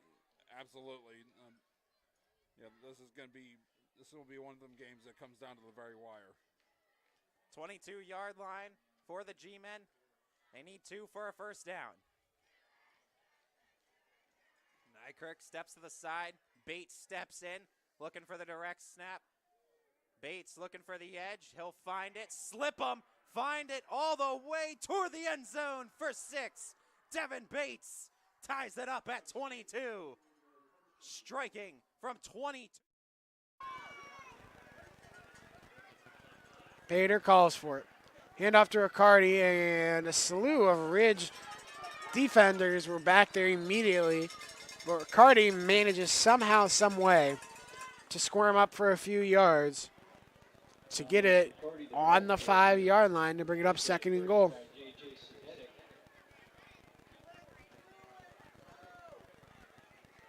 to be 2nd and goal from the 5-yard line for the Blue Devils.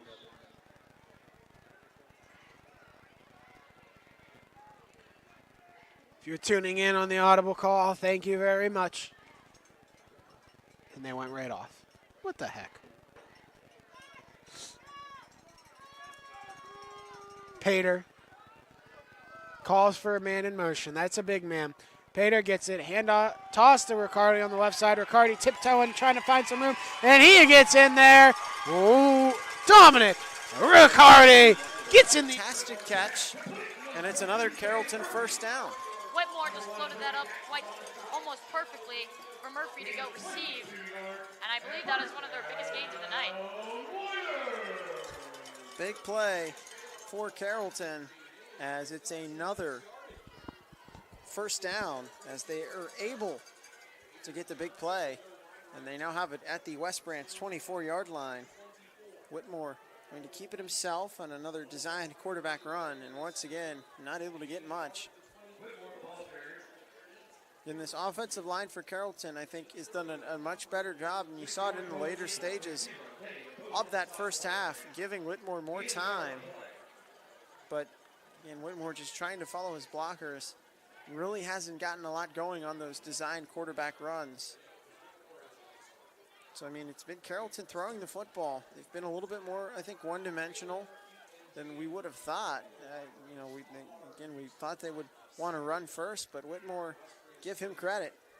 He's made some plays as that one into some heavy traffic as it falls incomplete. And it's 3rd down and 9. As this West Branch defense will try to stifle up in old Carrollton here. You'd have to imagine Carrollton, they're going to go for it if they don't pick up this 3rd down completion. Keep in mind, Carrollton was looking like they were going to have to punt, but they kept this drive alive due to the penalty by West Branch as Whitmore flushed, throws it across his body. That one is caught, all kinds of room, and it's another first down for Carrollton as Sweeney gets it to go. Again, those little middle passes there, just about 7-9 yards, just enough to pick up the first down. Had a little bit of room to run. Great tackle there by Grady Close, being able to break him down in open space. But the Warriors have got to, the West Branch Warriors have got to start containing Carrollton. Yeah, I think they're keying in so much on Whitmore that when he is able to buy some time, you have guys open in the middle of the field, and it's a good drive here, as this will be a handoff. Oh, and Josh tripped up. Had he have not been tripped up, he might have been seeing the end zone. As I believe that was Husted who got the ball. So Carrollton, this will be a big drive if they could punch it in. And it's a little bit hard when it's the Warriors versus the Warriors. You kind of have to know which team you're talking about here. That's but right. This has been a good. So I'm sure Coach Cooper is asking the question, why isn't this a first down? Sure. And he calls a timeout. He wants to discuss it further. I agree with him on if it's a person.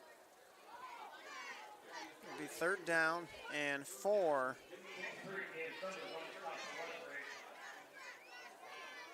Third down and 4 from the 7-yard line. So Carrollton, I believe, can pick up one more first down.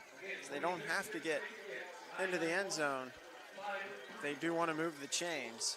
Now, remind you, we're nearing just 6 minutes left already in this quarter. Really juicing this clock for what it is. Oh, Whitmore just absolutely gets walloped, floats it into the end zone. Oh, and it's tipped.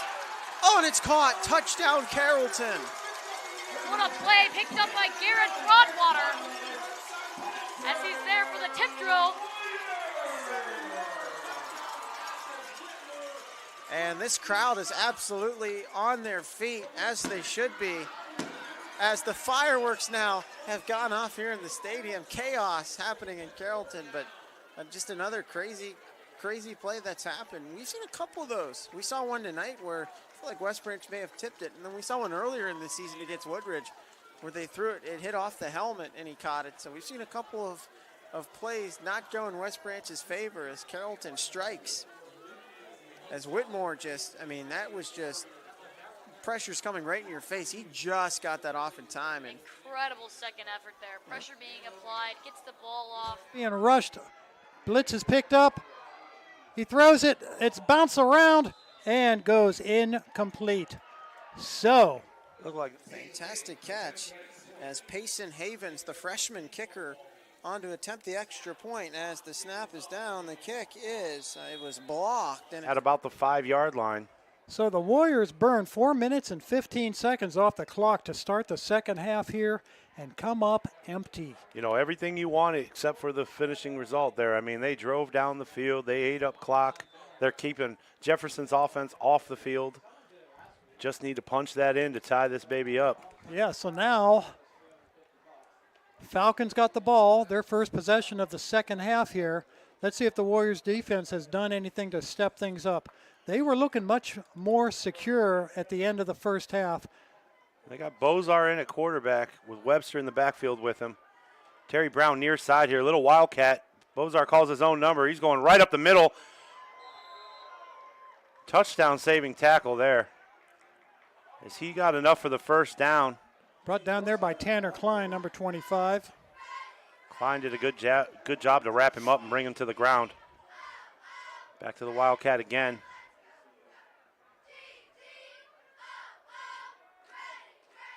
Oh, ball's on the ground. The snap. Bozard falls on it. That could have been what the Warriors needed there, but he was able to recover it. Clock's running, 7 minutes, 10 seconds left here in the third quarter. It's second down at about 16 yards. Same formation. This time they hand it to Webster up the middle. Nice cut up the middle. Puts his shoulder down with a boom. And he is going to rumble forward almost to the first down, making it third and very manageable. J.J. Dufour and Michael Ochoa in on that tackle. Webster is having himself quite the game tonight. I mean, he is just churning up yards. Fakes it to Hinchliff. Tries to get a pass. Still gets a first. still gets. Gives it to Webster again. Oh, steps out of the tackle again, breaks another tackle. Pushing forward, falls across the 40-yard line. That'll move the chains after he gets a gain of about 11. Broke 2 tackles there. One in the backfield, one just past the line. And here they go with that hurry-up offense. And again, looks like Brandon Hanna has called a timeout now. As Minor goes under and center in a power eye.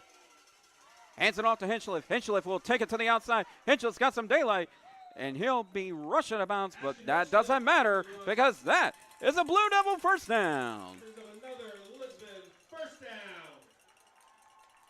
And he will be down at about the 4-yard line to make it first and goal.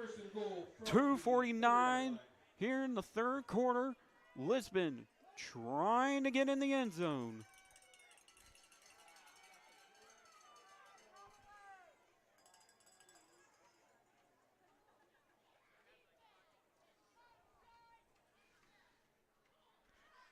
Minor goes under center again. Hands it off to Hinchliff. Hinchliff trying to get some room. He's lucky. He got about a yard gain, making it second and goal. It looks like there's an injury timeout on the field, so we'll take a timeout as well as we take a word from our sponsors. You're not waiting to see what the world has in store for you. It's more about what you...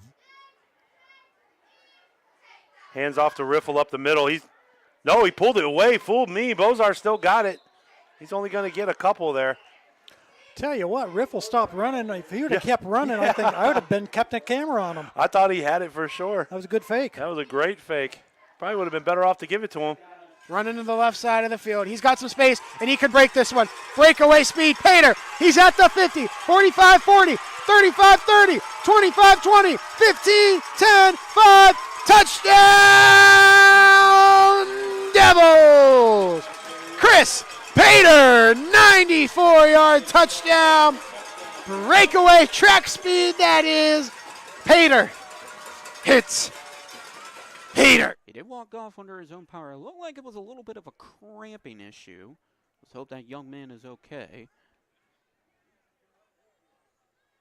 Nevertheless, Blue Devils are down at the 3-yard line and looking to score here in the third quarter with 2:35 here in the third. As the Blue Devils are looking to score, but Indians have been proficient here in their own red zone, as they only let a couple people score on them in the red zone in the EOAC play. As Minor will go under center. Hands it off to Hinchliff. Hinchliff will try to get to the outside. Breaks a tackle, but he will be tripped up by Braxton Salone, the freshman phenom of the Southern Indians. Knocking him back about 2 yards. It is now third and goal at the 5-yard line. Lisbon trying to get in. 2 minutes in the third quarter. Minor will go under center again. It looks like it might be going to Hinchliff. But Minor will fake it again. The pass is broken up. Colt Tullis was the intended receiver, but it is 4th and goal. Well, Bozar to throw. He's got Terry Brown in the corner. Touchdown, Jefferson. You know, Larry, we were just talking about run, run, run. You lure them in and then hit them over the top. And what a target to throw. And the Blue Devils are going to go for it here to try to get into the end zone. Minor goes in. Well, do that. We've been down a lot this year. Unfortunately, we haven't been able to see kick how many well extra, that's been working for him. Many extra points. Going to see Nick Chubb back. Going for it. Going to throw an up top to Marshall.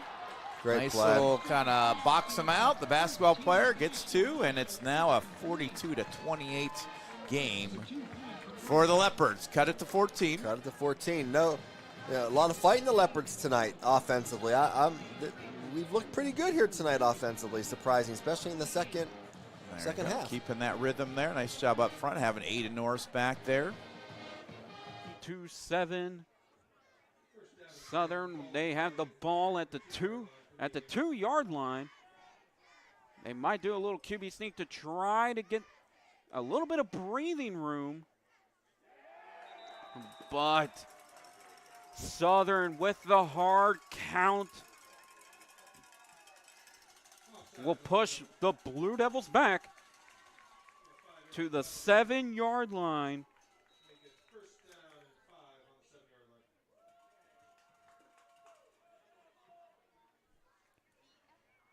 Beautiful hard count by Timmy Potts to make sure he has some open.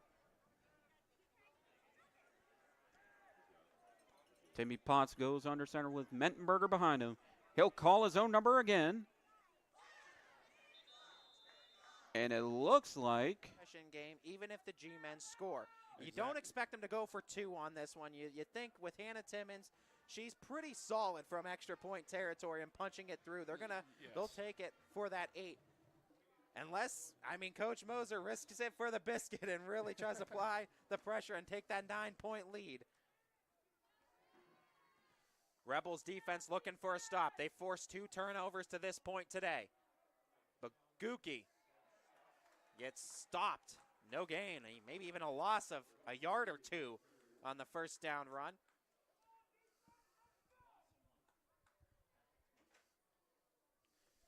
The last thing you want, you need a quick stop here if you're Crestview. The last thing you need is the G-men to have a long, drawn-out drive with many first downs, many runs on the ground. You don't want to see them, that 3 yards and 4 yards in a cloud of dust, old adage, right? You don't want to see them keep the ball on the ground and burn that clock if you're the Rebels. Yeah, you want to get them off the field as quickly as possible.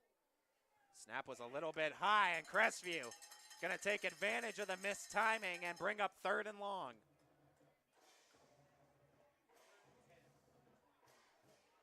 A 3-and-out would be just what the doctor had ordered if you're the Rebels. A chance to get the ball back here in the 4th quarter and potentially have the ball in your hands for the last final seconds of the game. G-men going to burn a decent amount of clock before breaking that huddle and coming set. 7.5 minutes to go here in the game. The snap, rolling to the right, rolling to the left rather, as faked me out for a second on the play action. Nice tackle to stop it near that 25-yard line. A gain for the G-men, but not enough for what they needed. Yeah, and it's going to be 4th down. And it looks like one of the Rebels are down on the play. 7:12, the clock stops. Injury timeout here from Crestview High School. We're back after this. Yeah, we getting all fired up, getting ready for the players when they line up. Think it's time we go and get them lights up. Let them high school lights ignite us. Cause we fighters, coming with a hut like this, coming with a pick 6 like that. Gonna be a showdown, so big. Think it's time for football night to impact. All the scores, the most highlights, the great flips, overtime. 7 emergency services. You can trust the experts. Yeah, Have you seen anything on it? I know they outlawed it really-ish, but we really haven't really heard it at all since that rule came in. No. It's hard to detect. I don't know if you've... Yeah, I'm not sure what they look for, what they even consider a hip drop tackle, but I know you're basically pulling the ball carrier into your hip and then kind of collapsing and rolling on him. But kind of roll on their leg is a worry, but it's pretty hard. I mean, it's sometimes you're just trying to get try. They'll give it to Nolfi this time. Nolfi fighting forward. He's going to be in for 2. So Nolfi there to finish it off. 42-20 now our score at Lowville. They're just running away with this one. Minute 26 left to go here in the 3rd. They'll kick off when we come back. 1 minute and 26 seconds remaining in the quarter. My guy keeps it 100% of the time. He wants all 100, won't settle for 99. And it's more than stats because there's people in those numbers. And I was one of the lost sheep. I'm so glad he cares for all 100. I'm 100% safe 100% free. 100% love. I can be 100% me. Memorial getting himself warmed up and ready in case his services are required. Keyshawn Spires is taking a job here as kicking, especially with kickoffs. Has been able to get those nice shorter ones. See if they can maybe try and get those good kicks or even the onside kick to work. Snap back here, and with it is Demetrius Lambert. Gets tripped up, moves forward. I think he's going to get about 5 on this one. Perhaps 6, depends on where his knee was, where they want to spot him overall. They're going to give him 5. Looks like close to a gain of 6 on the play. Third down, 5 yards still needed here for Camel. Getting themselves into a bit of a better situation here.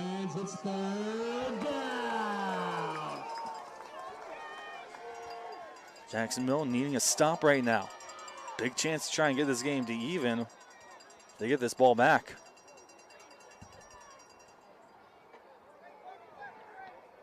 Yeah, we knew this was going to be a pretty darn good game here beforehand. And it's living up to that expectation. Low scoring here between these two teams as a whistle's blown. Was there a timeout before? Yes, Camel took a timeout before the snap was taken. Lambert, his offense, neither very happy here with that. They thought that they were going to be able to move this ball, and instead they're going to step aside. We will as well. 9:52 still to go here in at least the fourth quarter. We'll see if there's any more. Got plenty of ball game left here on YSN. We believe expect seated at the new Toyota. Back into position where they need to be as Molinex gets the carry and is stopped short off the goal line. So it brings up third down, excuse me.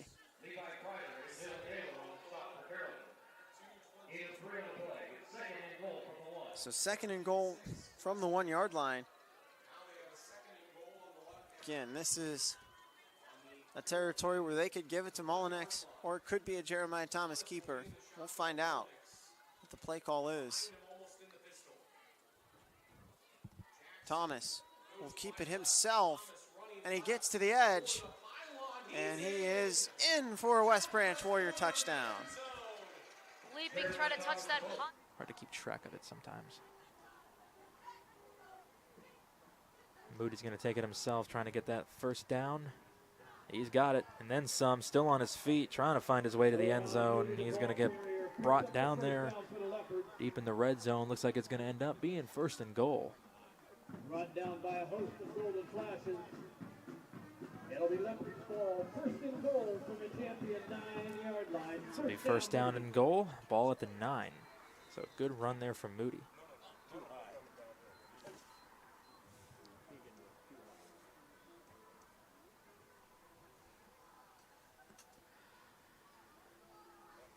A little over 10 minutes left to go in the game.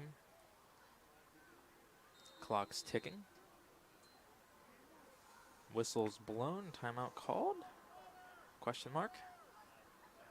Looks like it. So timeout's going to be called. And we'll go ahead and step aside. Timeout, champion. Yeah, we getting all fired up. Getting ready for the players when they line up. Think it's time we go and get them lights. All the penalties that they had, and they're able to get it into the end zone. They're a man on the mission.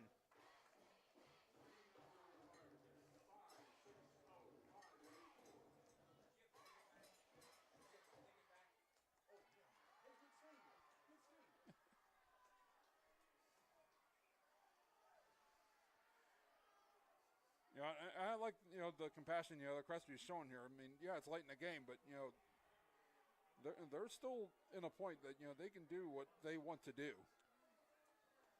You got 5 minutes, 8 seconds and ticking. Crestview trails it by a point. Proctor, the carry, fighting for some yards. It looks like he'll get 2 or 3 on the carry. 2nd down coming up.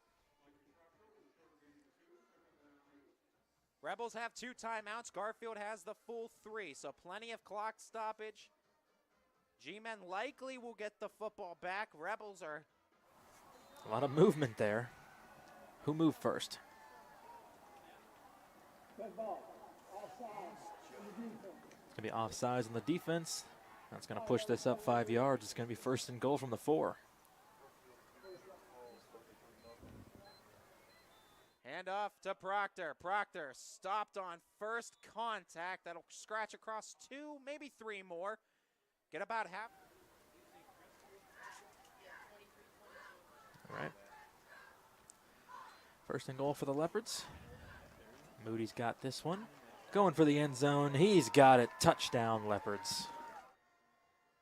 Under 4 minutes to play in this one. We're cooking up for one heck of a finish here from Crestview High School. Rebels in the huddle. 3rd and 6. Standing in front of them, no doubt it's 2-down territory. Looking for the first, standing on the G-Men's 20. 3 receivers to the left of Noling, taking the snap, running that way, and getting tackled prior to even getting to the 25. It'll be a gain of a yard. It's 4th and 5 for the Rebels. Again, though, Crestview opting to not air it out during this drive. I just don't get that decision making. They've trusted the run game, and it's gotten them in good field position, but the passing game has pretty much gone dormant the last couple of drives. And it's one thing we were talking about, Nick. You don't want to abandon the run game. You still want them to respect it, but now you got to wonder if the Rebels, when they're going to take that shot and try to catch them off guard. You're running out of opportunity. Going 5 wide here. Empty backfield. Noling looking to hard count and try to get him to jump off sides here, trying to get the easy 5. And they're going to call the timeout. 1 second on the play clock. Clock will stop 2:37 on the game clock. And maybe the biggest 4th down of the entire ball game coming up right here. I have a feeling that this will make or break the game here on this upcoming 4th down. You don't get it here because you talked about the fact that the Rebels take the timeout there. The timeout that they took earlier back in the 3rd quarter, that we talked about how it could prove to be costly. A first down here from Garrettsville Garfield could spell the end if they get the ball back. Exactly.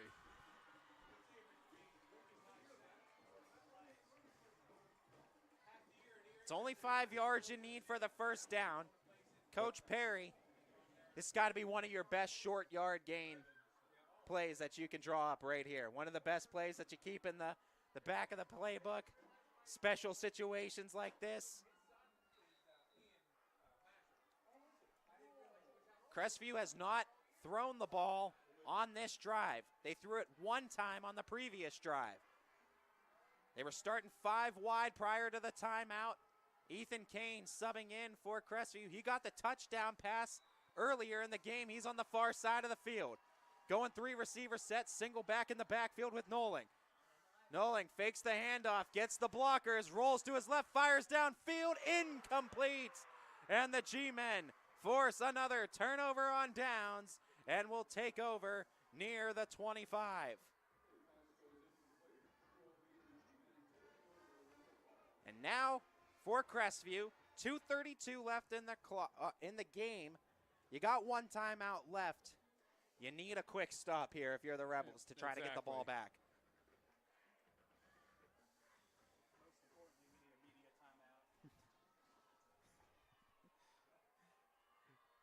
.232.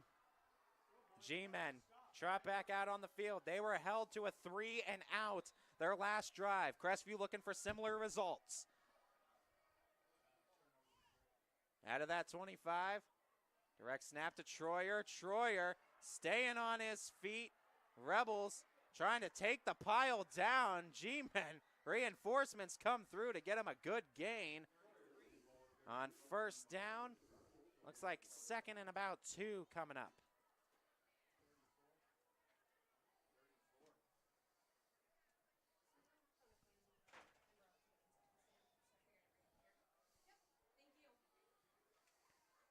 Two minutes and ticking from Crestview High School.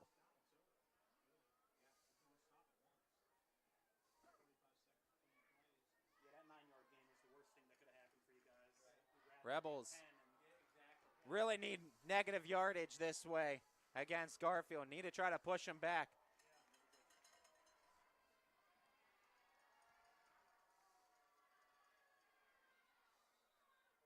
And whistles blown. G-Men have the timeouts to burn. and they're going to talk about it in this one, trying to get a first down. Minute 33 left to go in the ball game as Garrettsville Garfield a first down away from icing this one.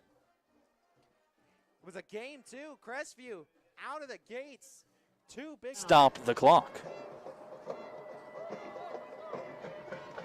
Update in Cleveland, it's 3-2 Yankees, but 2 on with 2 outs right now here in the bottom of the third. The Blue Jay is down.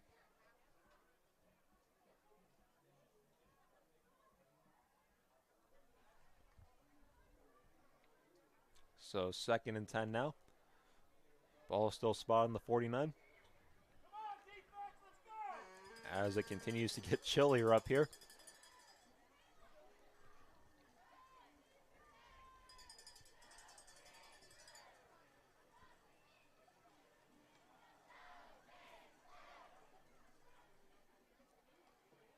McLean throwing again here, and catch to be made just short of the marker. It's going to bring up 3rd and short here for Waterloo. Cade Thomas on the catch. It was Cade Thomas making the catch that time. That'll bring up 3rd and 5 for the Vikings. It was a gain of about 5 or 6 there. And we'll call it a 6-yard gain. It's going to be 3rd and 5 here at the 43. Really 3rd and 4, I should say.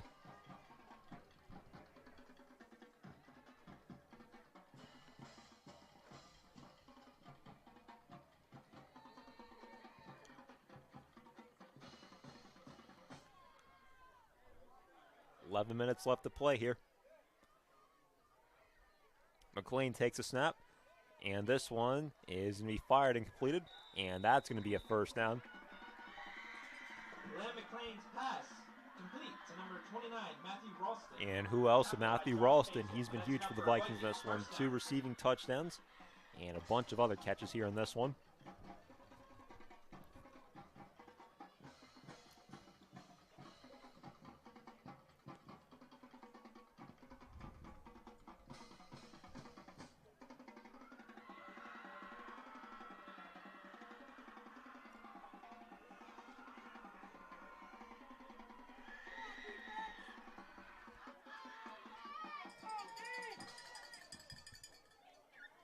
Corner's given a bit of a cushion here. McLean takes a snap, pump fakes, firing it along the left side, and that one is going to be complete and dropped there at the 1-yard line. And Lowville catches a break right there. That was a busted coverage for him, but the catch just couldn't be made there on the far end. Perfect play there for Waterloo, but all for naught. And they'll have to go back to the huddle now. It's going to be 2nd and 10 to 37.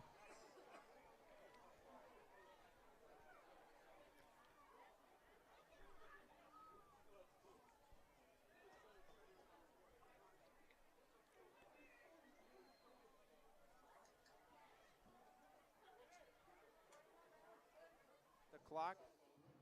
Should just be a couple knees to end this. The only thing you worry about if you're Garfield is the wayward snap. Yeah, but this was a great football game. This was, I'll say this. This one went just about as well as advertised. I mean, 1-point contest right now, and I mean, like we said, this might be a rematch in the playoffs. We might see these two teams lock horns again in just a few short weeks. And I feel like it'll be no different. No, I think you could run this matchup back 100 times, and you might get 50 winners from each side.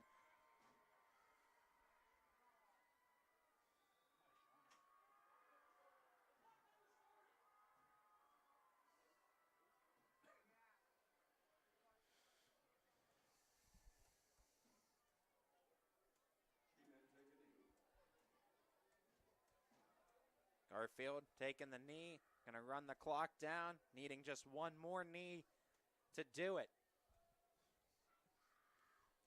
But one thing to worry about after tonight is the health of Max Hawkins, because that's going to affect how you play next week and in the playoffs in the first round. Absolutely, and I mean if you're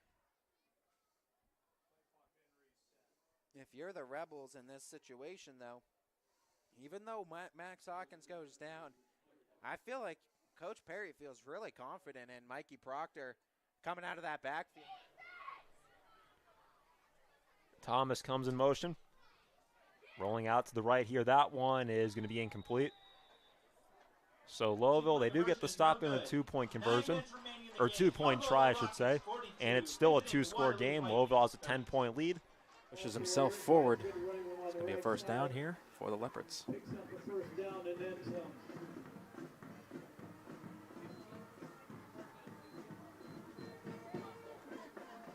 be first and 10 for the Leopards from the champion 15-yard line. 8 minutes and 10 seconds and counting left in the game. So the ball is at the 15. Liberty up. Now the officials are saying 42 seconds.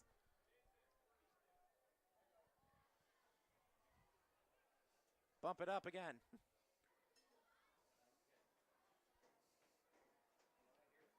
Now we're set. Anyone got 47 seconds? 50 seconds?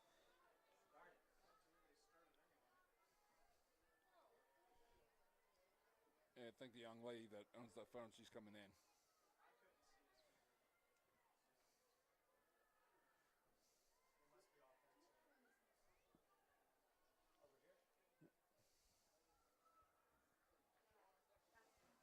$20 seconds left.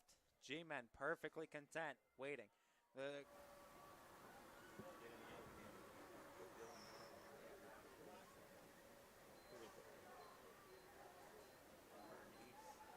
After the penalty's marked off, it'll be first and goal from the 8-yard line. And it's a timeout on the field by Liberty.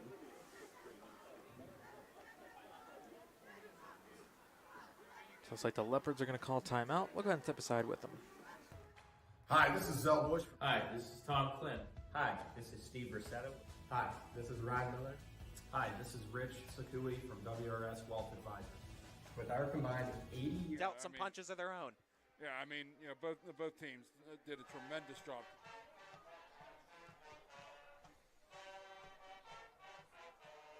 I know it's cliche, but I think you just got to keep it on the ground here. You have a 10-point lead with 9 minutes left. Milk as much of that clock as you can. There's 9 minutes left. You're not going to be able to end the game here on this drive, obviously. But just take a few minutes off here. Find the end zone again and put this one out of reach. A touchdown, a 2-point conversion will make it a 3-score game. And hold on, there's a flag here. And it's going to be offside on Waterloo this time, it looks like. Offsides against the defense. And yep, it is offside in Waterloo. So 1st and 5 now for Lowellville. They're going to be in Waterloo territory now.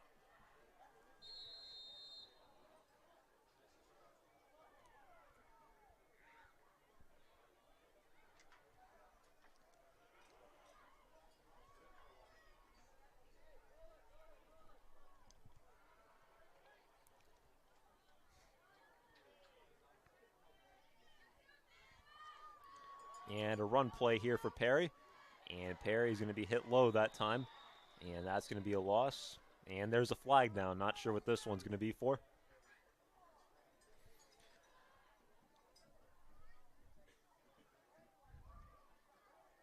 And yeah, it looks like I jinxed them. I mean, I said in the first half there weren't a lot of flags, so I thought it was a pretty clean game. But here in the second half, it's a lot different. And Lowellville's backing up right here. The flag is waved off. And they're going to pick the flag up here. So no flag on the play. It'll be 2nd and 5 for Lowellville now. Gino Perry got stopped on that one for no gain, which is a rarity.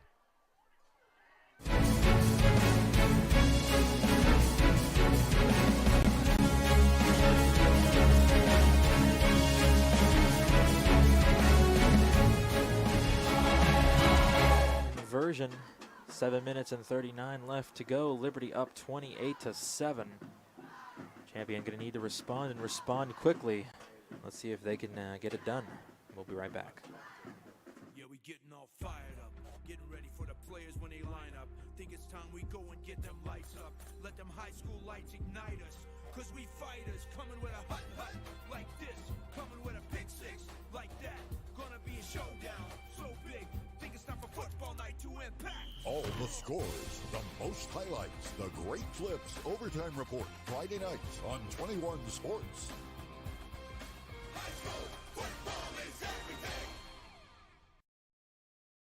Inside the 20 to the 10, and he takes it across for a 39-yard touchdown for Wilrich's second touchdown pass in this one. And chance to make it a 3-score game if they can burn the 2-point try. That's now 2 touchdowns for Pazel here. Or actually, nope, I'm sorry. Bruce Brenner had the first one, my bad.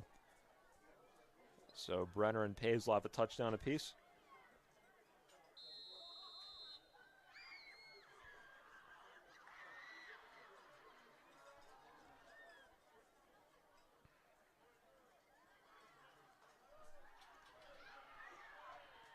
Two-point try coming up here for Lowville. Wilrich going to throw here. Fires this one to the right side, and that one in and out of the hands of Josh Pazel that time. 2-point conversion is no good. So tough luck there on the 2-point try, but Pazel did have that big touchdown the play before to give him the 16-point lead. So 48-32 is our score here. Lowville still in control of this one with 7:45 left. We'll take another break back after this. Yeah, we getting all fired up. Getting ready for the players when they line up. Think it's time we go and get them lights up. Let them 11-yard gain on the play for being The 11-yard gain.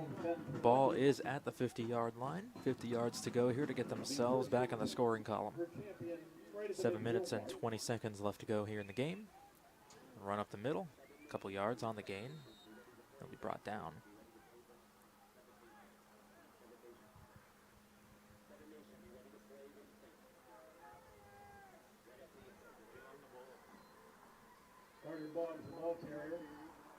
Very quick offense here. Pitched back, flag is down. Had some movement somewhere, it seemed.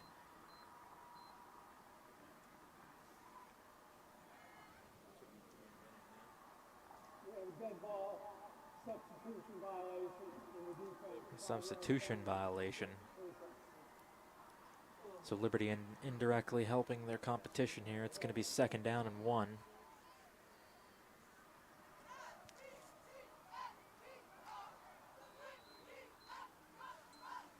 Second down and 1 for Champion after the penalty.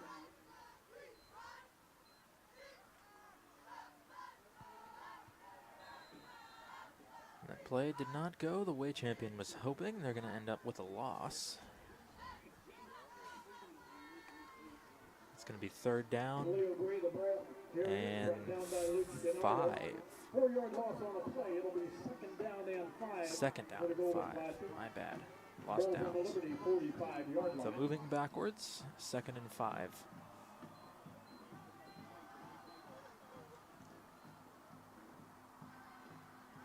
Gonna go for a pass. Completed, well not completed, attempted. Broken up there by Liberty, gets past both the arms. Player down, we're gonna go ahead and take a break. The Links at Firestone Farms is the area's premier golf course and provides a great test for golfers of all ages. Enjoy playing 18 holes on our signature Link-style layout. Stop in our fully stocked golf shop or fine-tune your game at our practice facility. The Links has everything you need to take your game to the next level. After the round, stop up at our on-site sports bar, located on the 2nd floor of the clubhouse, located in Columbiana. 2013 over the Blue Jays, who Lowville just played last week, beat 34-17.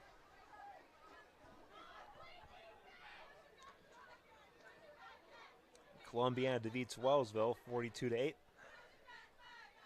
Springfield beats McDonald 4-0. That one a shocker. McDonald having a great season this year. They beat Lowville 42-14. They came close to being Western Reserve, but the Tigers just dominating tonight. And this one far across the middle, intercepted by Josh Pazel. And Pazel, only one man to beat him. Don't think he's going to catch him, and he won't. Touchdown. And a 22-point game now, 3-score game again. Josh Pazel might have just put the icing on the cake here. Had that receiving touchdown last drive, and he gets a pick 6 right here.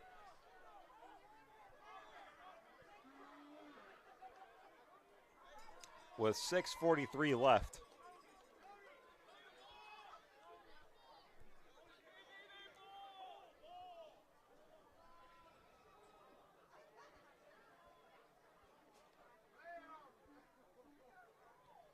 And that's Josh Pazel's 4th interception on the season now. He leads the Rockets in picks on defense. And here comes the Louisville offense now, trying to put 2 more on the board.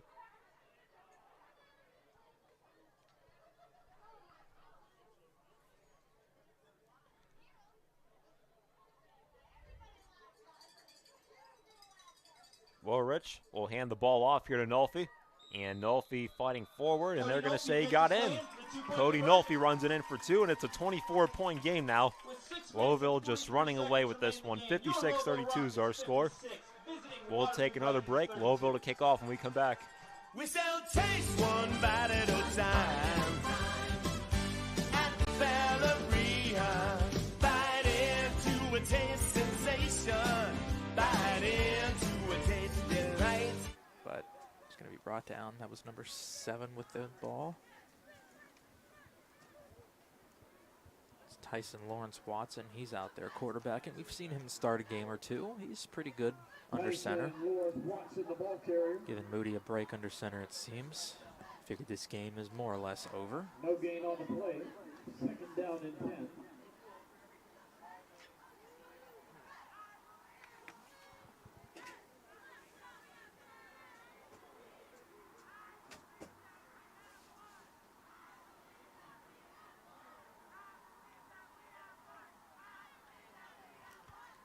Watson's going to take this himself and keep it. He's got a gain this time. He's going to push forward. It's going to be third down and about halfway there.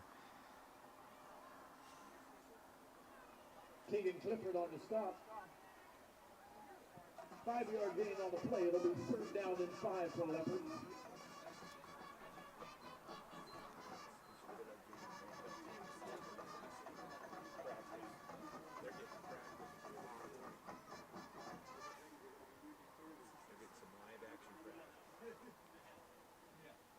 It's going to be a handoff. He's got the first. No, that's close. Forward progress might have gotten there to that 39-yard line where he needed to be. That or it'll be 4th and short. Looks like it will be 4th and short. So 1 yard to go. Looks like they're going to go for it. Might as well. Got 4 minutes left to go in the game. Getting close to the point where you can just kneel it out. Not quite there yet.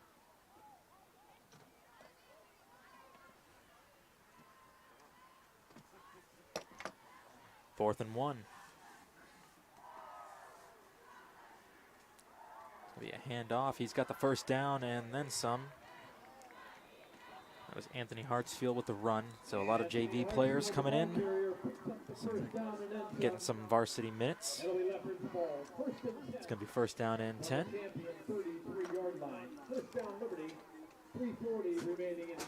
3:40 left in the game. You got to figure this game is pretty much over. Just got to run that clock down. Probably have to find another first down here, but they're going to keep it on the ground and run as much time off as they can.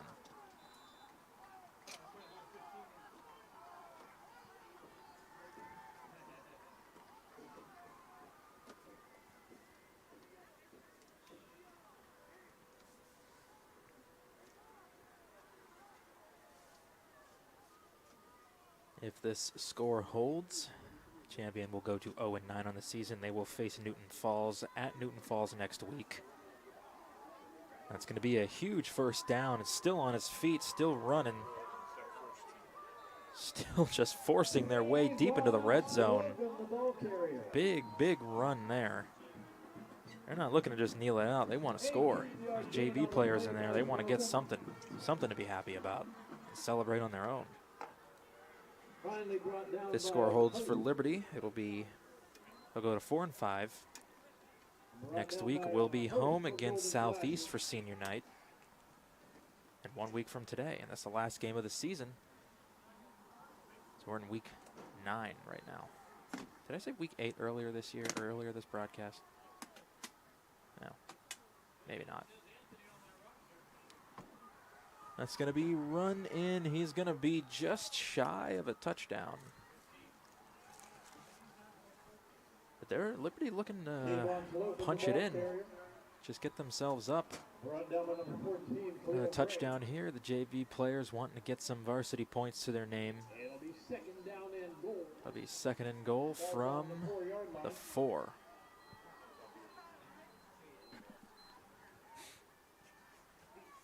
Let's see if they're able to score. You're at the point now where you could just kneel it in, but they gotten this far. They're not going away with just 28 points on the board. Snap is back. Hand off. Does he have it? Touchdown.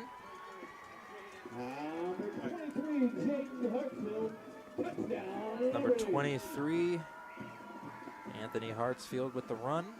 A 4-yard touchdown run. His first touchdown that I've called this year.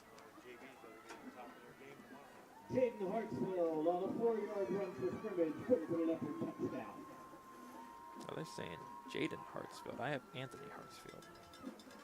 I'm just going to put Hartsfield.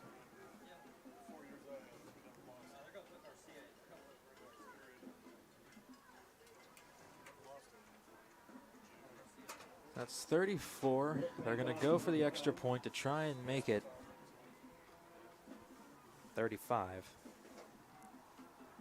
The kick is up, and it's going to be, it's going to bounce through the lower crossbar. It's not going to be good. So 2 back-to-back missed extra points here for the Leopards will make it 34. There you go. First and 10, Edgewood. Everybody in the stadium knew it was short. Just give us a signal. There we go. First down, Warriors. Well, refs had to catch her breath. Yeah. Here we go.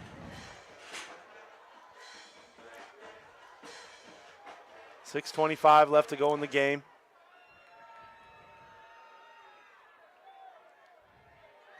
Okay, DeFore with Josiah Pope. Or no, Javen Pope next to him. We've got Jeremy Shank, Caden Miller, Dwayne Lewis on the D-line, set to go. Riffle hustling. Getting the ball at the 50-yard line again. Run the ball, use the clock. Well, that's what they should do. Yeah, why would they? I mean, they've been doing it extremely well, so we got a heck of a run offense.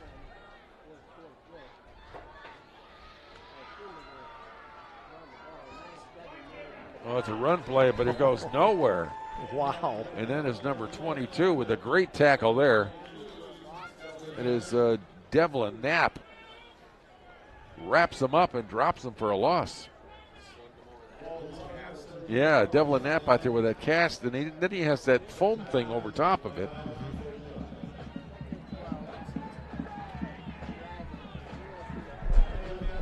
Devlin Knapp is also one of the leaders we have too. He's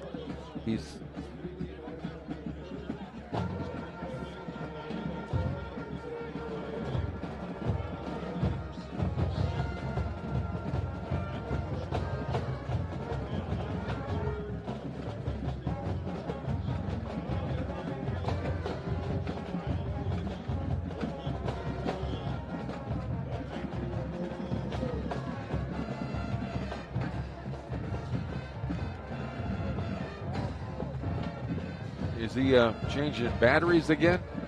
Here we go. What was that, you think?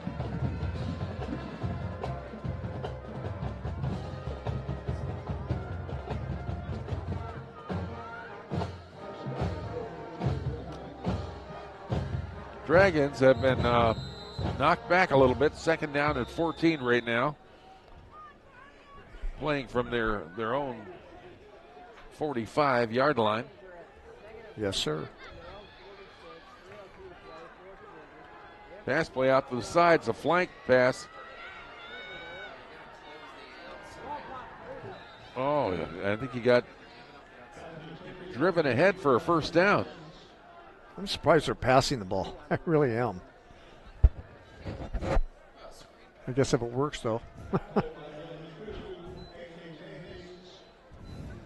Yankees leading the Indians 3-2 in the fifth. Another close game at Progressive Field.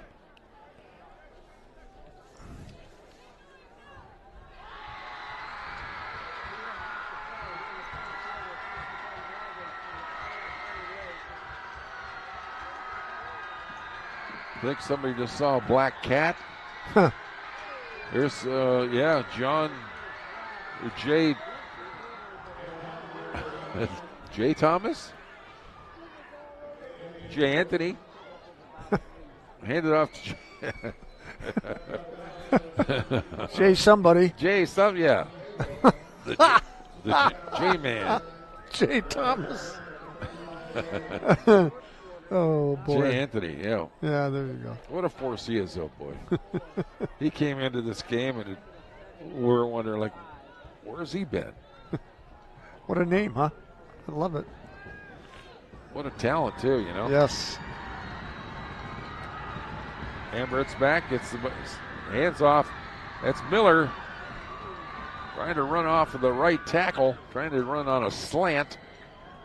One quick runner. I can't say that enough. Yeah, he picks up some on that. He's not that big, but boy, he's tough.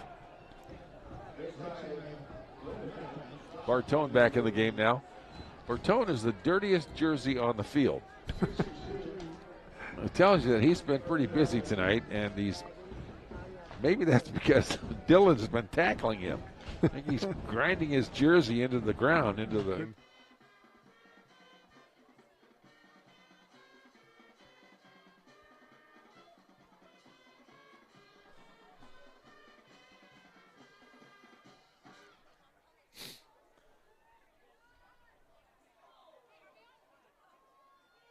And scrambling here. And McLean will take it across for 2. 2-point conversion's good.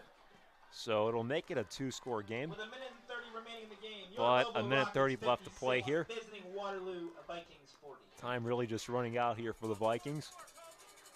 Their offense played admirably today in this one. I know they definitely weren't favored here. Lowville, they just have a much better team. But they were able to put some points on, which is saying a lot.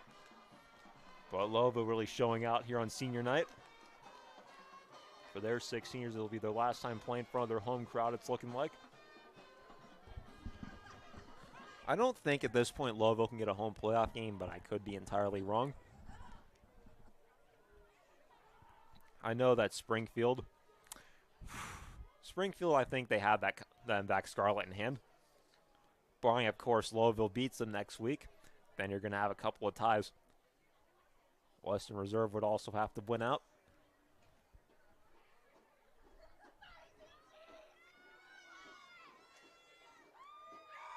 So here comes Waterloo's kicking team.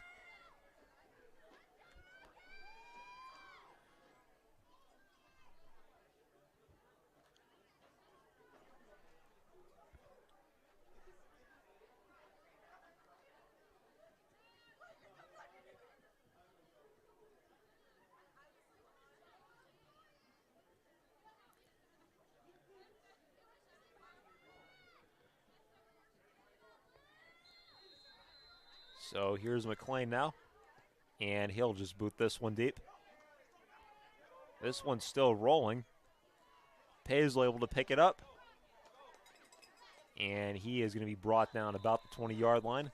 Minute 18 left. Lowville, they can really just take 2 knees here if they want to, and that should be enough.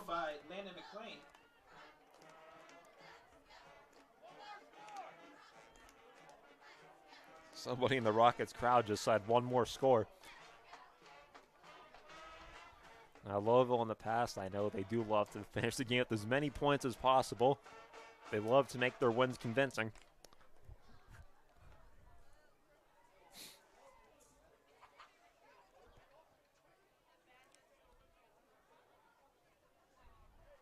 And looks like the offense is going to run another play here. Woolrich in the shotgun.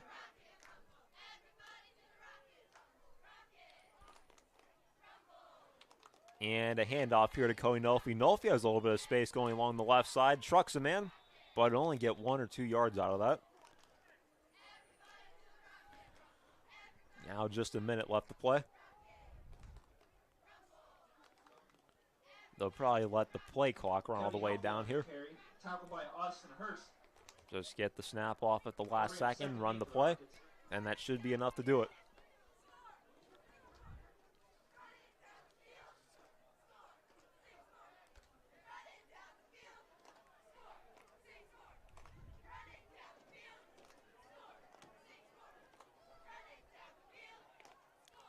And a handoff here. Believe it's Perry that time. And actually, no, different running back that's on. Daniel Huff on the carry. That was actually the freshman, Daniel Huff. Huff actually does have a touchdown this year. Believe that was week 3 against Tuscarawas Central Catholic. Could be wrong. But the clock's going to run down here, and that's going to do it here at Lowville. So Lowville gets a 56-40 win here. Ball forward for a couple. Looked like number 57 made contact as soon as he got to the line. Raymond Sharp, but Riffle, powerful back there, just able to keep moving. Another handoff to Ripple, and he's going to go right into the end zone. I believe for his second score of the evening as well. 4:13 left here in the game. And that one hurts, Larry. That will take the score to 36-14.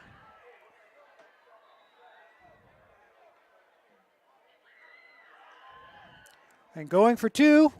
Riffle. And again, same play. Up the middle.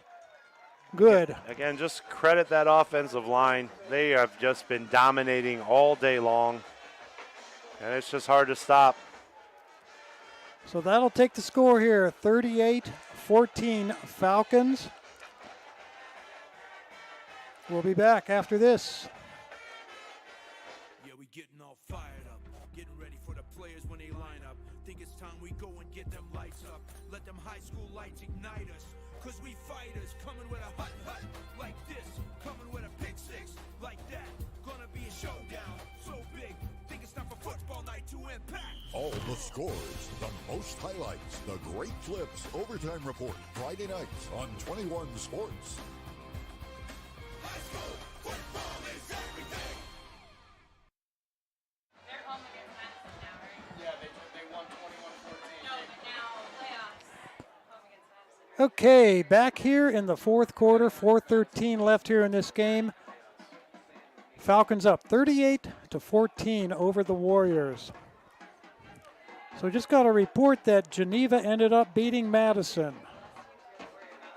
They did. They were able to pull it out. I mean, they were getting beat early there, 14-0, but they came back to win it.